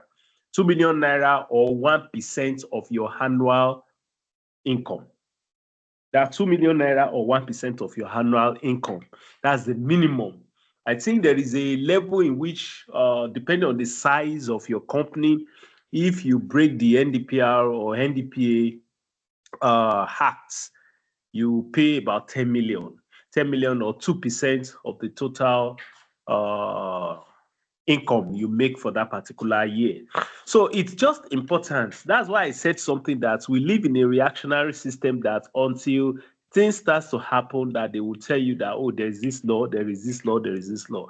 And I think one of the things we have to do is to create awareness among business people, especially that collects information. Most of the time, I think during our training, I gave this example that there was a particular time, because of the nature of the work I did there, that was almost like some 14 or 15 years ago, over 15 years ago. I was in a part of the campus of the university that I had access to student data. And there will be some of the students that I would see that I will need to interact with later. I will say, oh, please, let me have your number. Because some of them know where I work. They know the exposure I have for my office. They would tell me that, Oga, you have my number. Now, if you want to get it, you will get it. I say, I know, but it is not proper for me to access your number that way. Because most people think that because you have access to a data, you can just use the data anyhow you like. No. People hand over their data to you based on trust, and it should not be abused. Because you have access to a particular data does not mean you should even access that particular data, especially if it is not meant for the purpose for which that data was collected. So it's just very important. That's why I said that this particular research work or project work is a big eye-opener. And like I said for the previous presentation, it should start making you to think about, what next do I have to do? What next do I have to do? Okay, questions. If you have questions, like she has said, you can indicate. You can raise your hand. If you have question, we still have one more person to go, and it will be a very successful evening. It is already anyway. Okay, question. You have question to ask? This is an eye-opening project presentation. When she got into the field, she was expecting to get into details of NDPR, but she got into the field and discovered that they don't even know anything about NDPR. So that's why she had to conclude that there is a need to create awareness. There's a big need. There's a big need. Okay, so in the absence of any question or further clarification, I want us to give a digital clap to TY for this amazing presentation and an eye opener. I say it's an eye opener. It's a big eye opener. And like I said, when you see things like this, it means that you still have some things to do. You still have some work to do to create more awareness and eventually add up more things to your own personal cybersecurity portfolio. Thank you very much. Okay, TY, thank you. We appreciate you. Thank you for this presentation, and thank you for this eye opener. And I believe some of us, we can even interact with people around you and ask them, especially people that are doing business and collecting people's data, if they know anything about NDPR. And my guess would be as good as yours, that your results will be almost the same thing with what TY has just presented to us. No knowledge at all. And that shows that we still have a lot of work to do. And that's one of the reasons I said earlier on that cybersecurity comes in different aspects. And most of the time, we think it's just a particular direction, but there are multiple directions in it to handle. So once again, thank you, TY, for this presentation. Like I told others, thank you for taking out time to get something done in a very short time. You are amazing. In a very short time, you're able to come up with something, and no matter how small the data set is, the most important thing is you got your hands dirty, really. You roll up your sleeves, you got into the trenches, and you got to work. I'm really proud of you all, and I appreciate that effort. So thank you, TY. You can unshare your screen so that we can have the other person come up. Thank you. I think we'll be having Priya now. Priya, you can go ahead to share your screen.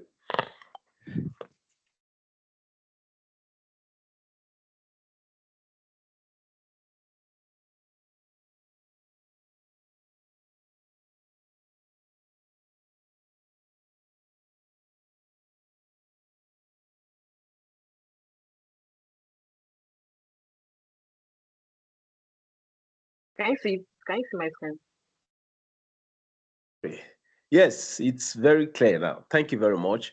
Once again, I think this would be the last presentation. Like I've always said, in the last 7 weeks, we've really been busy going through different concepts and the basics and some high-level information about cybersecurity in the Microsoft-led Student Ambassadors University of Lagos boot camp of the cybersecurity track.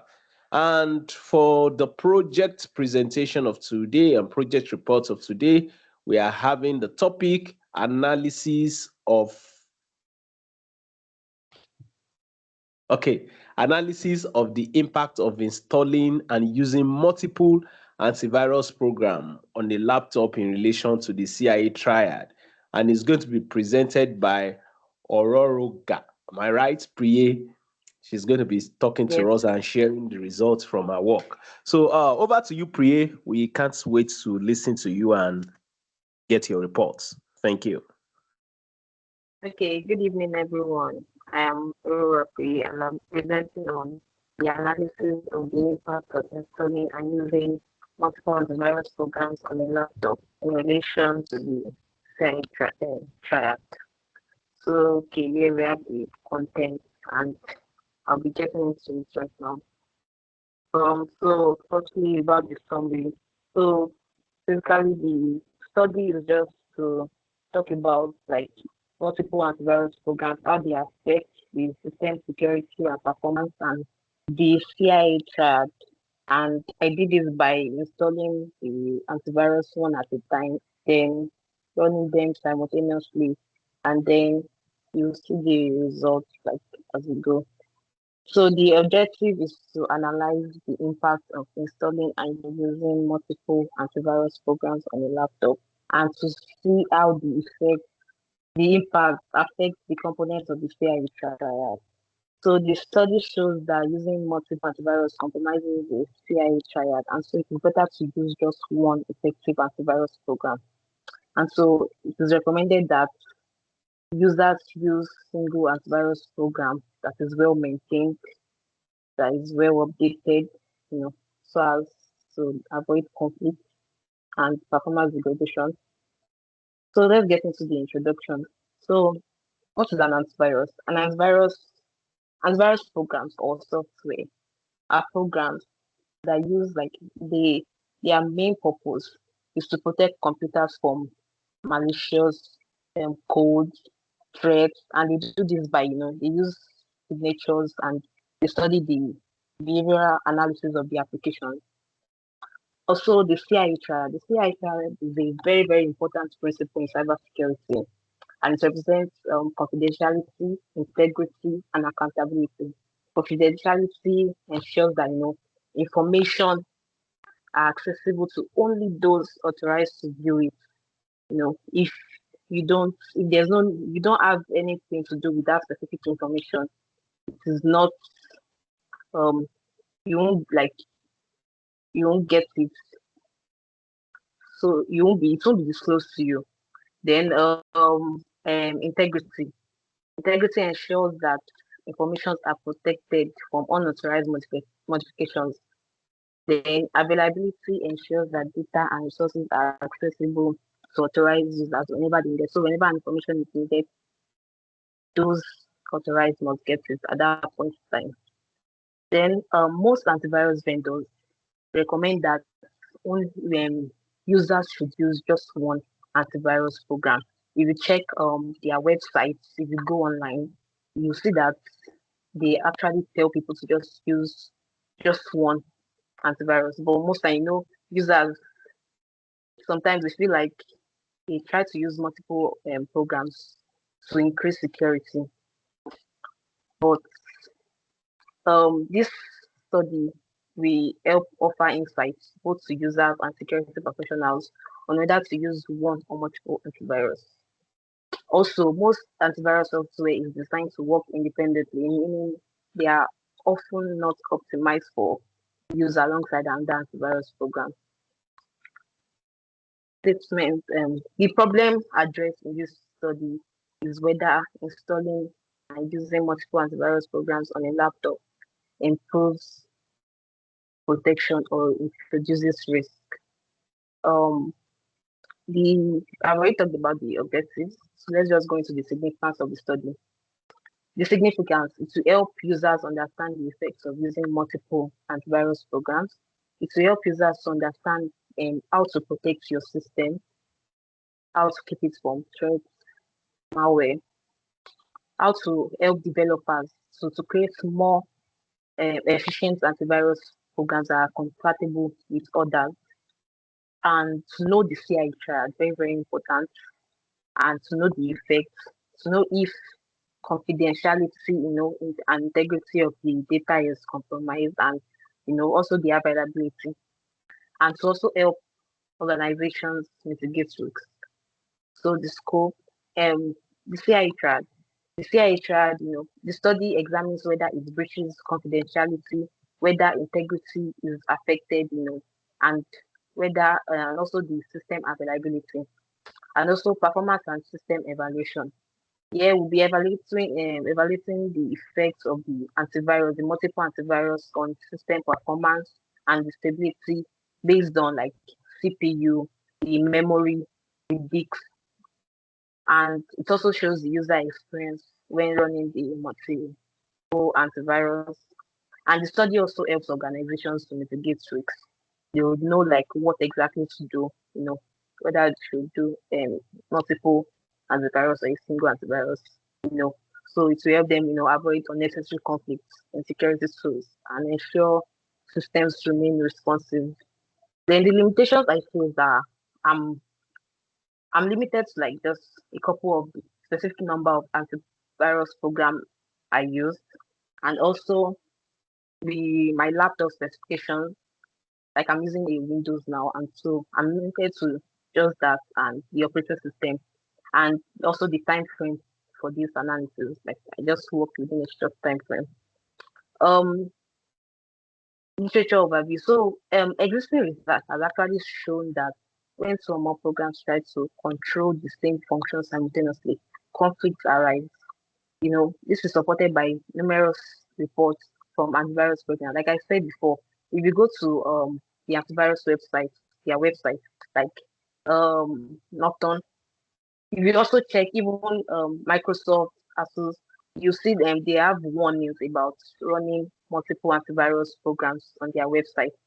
And research has also shown that by Black Hat and DEFCON conferences, that certain antivirus program, when conflicting with each other, may expose sensitive data inadvertently.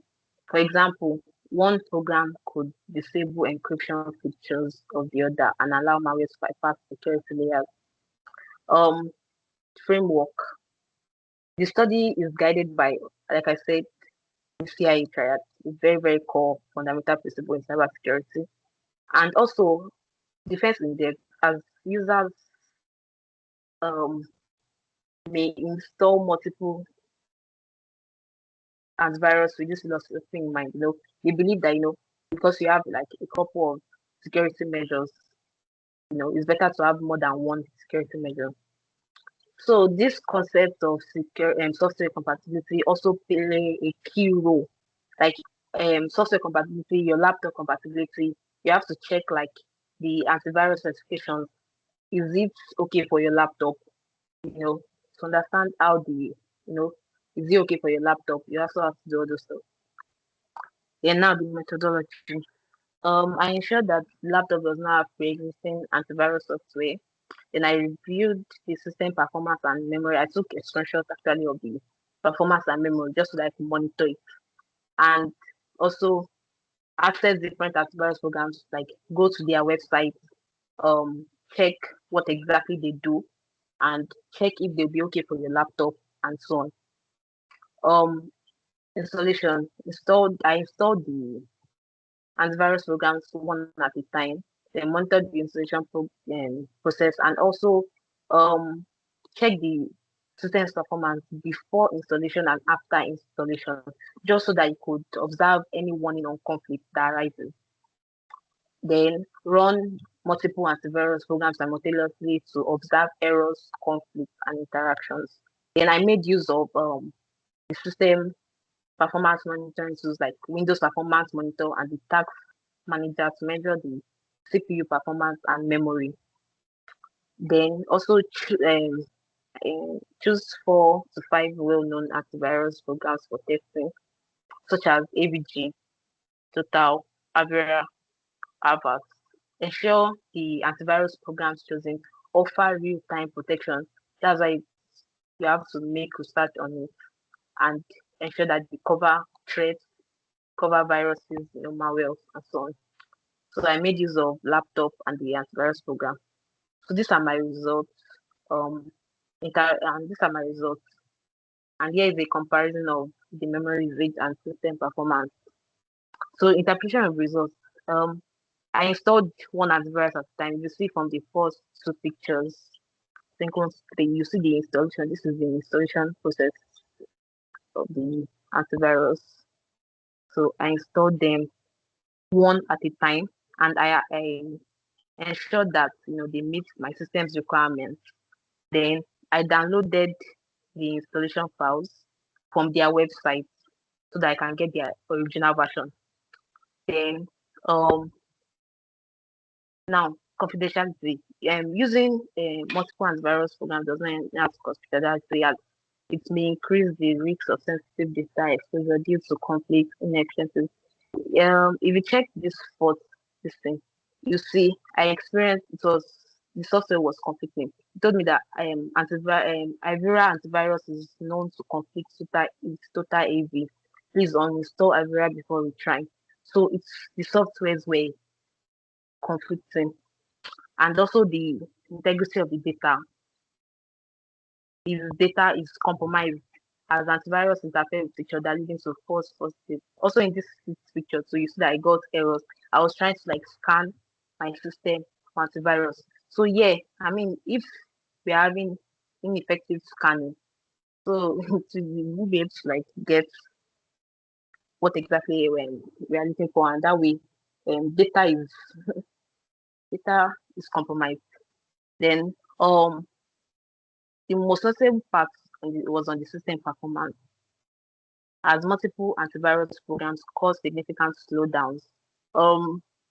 Real time, if you check this table, the comparison of the memory usage, you see the memory available before, memory available after. Before installing AVG, I had 7.4 gig. After, I had 6.7. So it's reduced. And by the time I installed Avast, Avera, Total AV, I was having 4.3 gig. And so therefore the system and the memory is already getting low, and processor time, also the processor time, you see that the processor time for each of the antivirus increased, and this actually caused my system to slow down. The system performance started slowing down, you see. Then also look at the byte, the committed byte, and see the values there. So real-time protection and background scanning of by multiple antivirus programs consumed a lot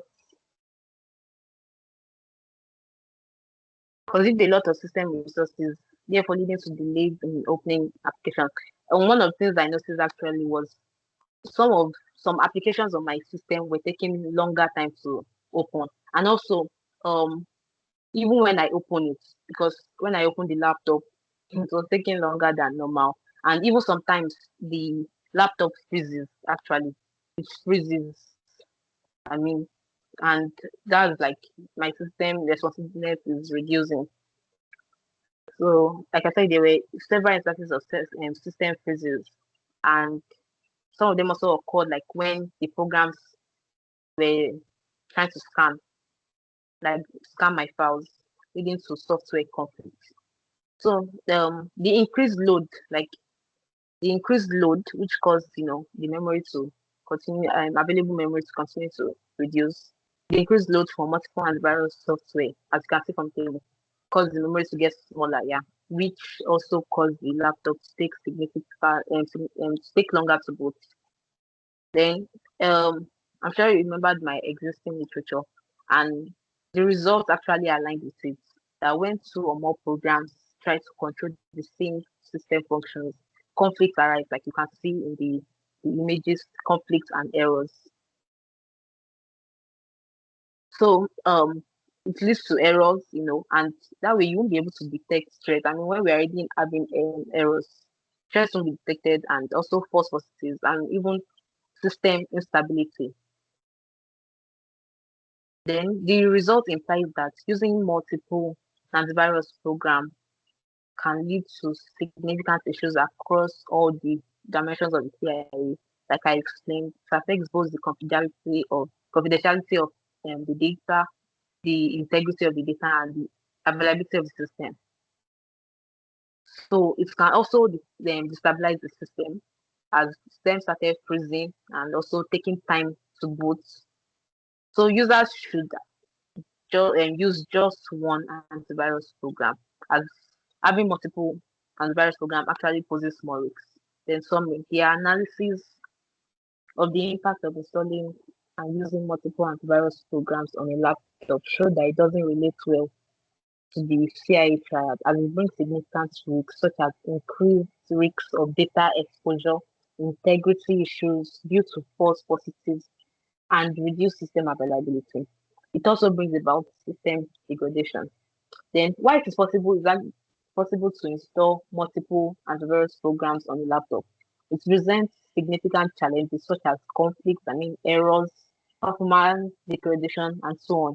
So, I would say and I would advise that installing a single and well configured antivirus program provides a more effective security and also like with regular updates of both your antivirus and your operating system. I mean, you'll be able to get the security that you need. Then I made use of avast.com AVG to download Avast, to download AVG. Then I checked out capacity websites, Microsoft, ASUS, and either under their frequently asked question or some of them have blogs. They talk about the impact of installing multiple antivirus programs on their system. So thank you very much. Yeah, wow. It still goes on to emphasize and kind of also follow up on what other presentations have done. Number one, in the shortest possible time, you were able to dig out all these. And the most interesting part is your result also falls in line with literature. Uh, there were some parts that I already know would exist, but it's also interesting to see that there were some parts I was not even looking into.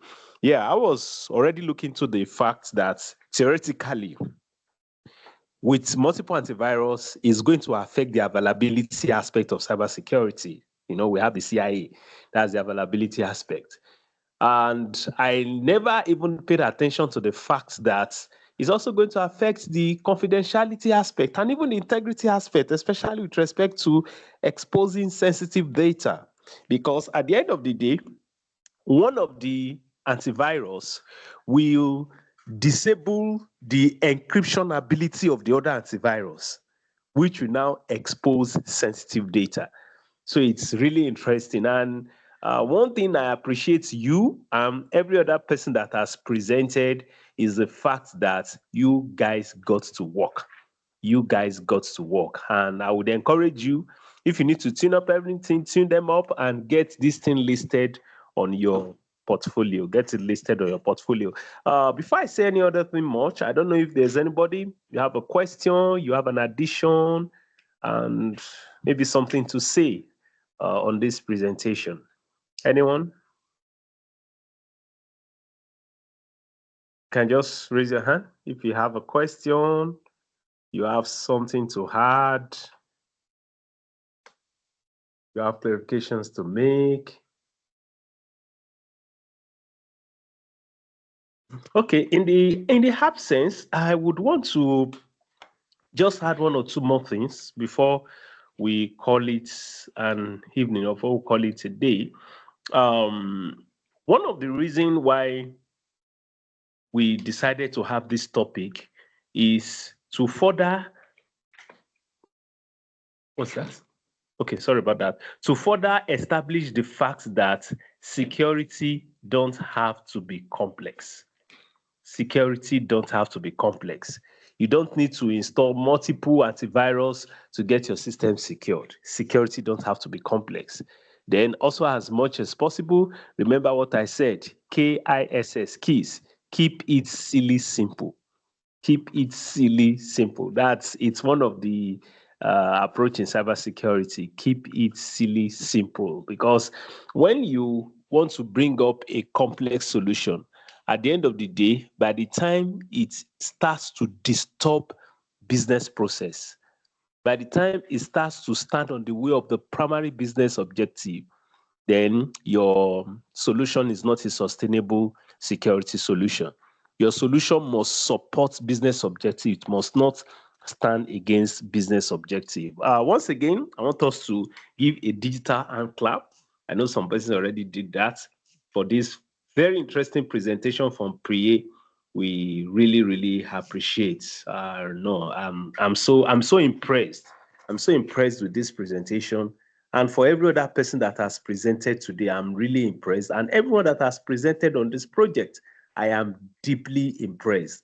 And part of what impressed me is that you guys worked with the little time you had available and you were able to come up with something amazing. What of if you actually had about a whole month to work on this project? Wow, it will have just been very, very amazing. But in this short time, you're able to dig up a lot of value. And remember what I said, please, you need to look at your project and ask yourself, what is the knowledge gap? What is the knowledge gap, or what is the skill gap that was discovered? And start to look at what can you do on yourself or by yourself to fill up this gap. Once again, I appreciate you. And I also want to appreciate you for taking time to invest in your education. And I mean education, to invest in yourself, to acquire this skill. And what you've gotten, nobody else can take it from you. You have it, you have it. Thank you very much. And for every other update is going to be shared on the page. I know we would be required to still submit our name and the topic that we worked on to the organizer so that they can do a formal documentation in that regard. Once again, thank you very much. If you are on LinkedIn, in our group page, just drop your LinkedIn URL or your LinkedIn name. We'll sure connect with each other and also support each other, because people don't realize we need to support each other on this social media. Support each other. It's just very critical. Then give recommendations too, as much as possible. Thank you very much. It's been a long evening because most presentation came to the last day. It's been a long evening, and it's also so amazing that we're able to scale through every presentation that was already planned for today. And that makes you guys heroes, and I appreciate that. Thank you very much, and thank you for going through this program. For every other details, it's going to be handled in the group page. Thank you very much, and have a good night rest. Take care of yourself, and bye-bye. Thank you too. Good night.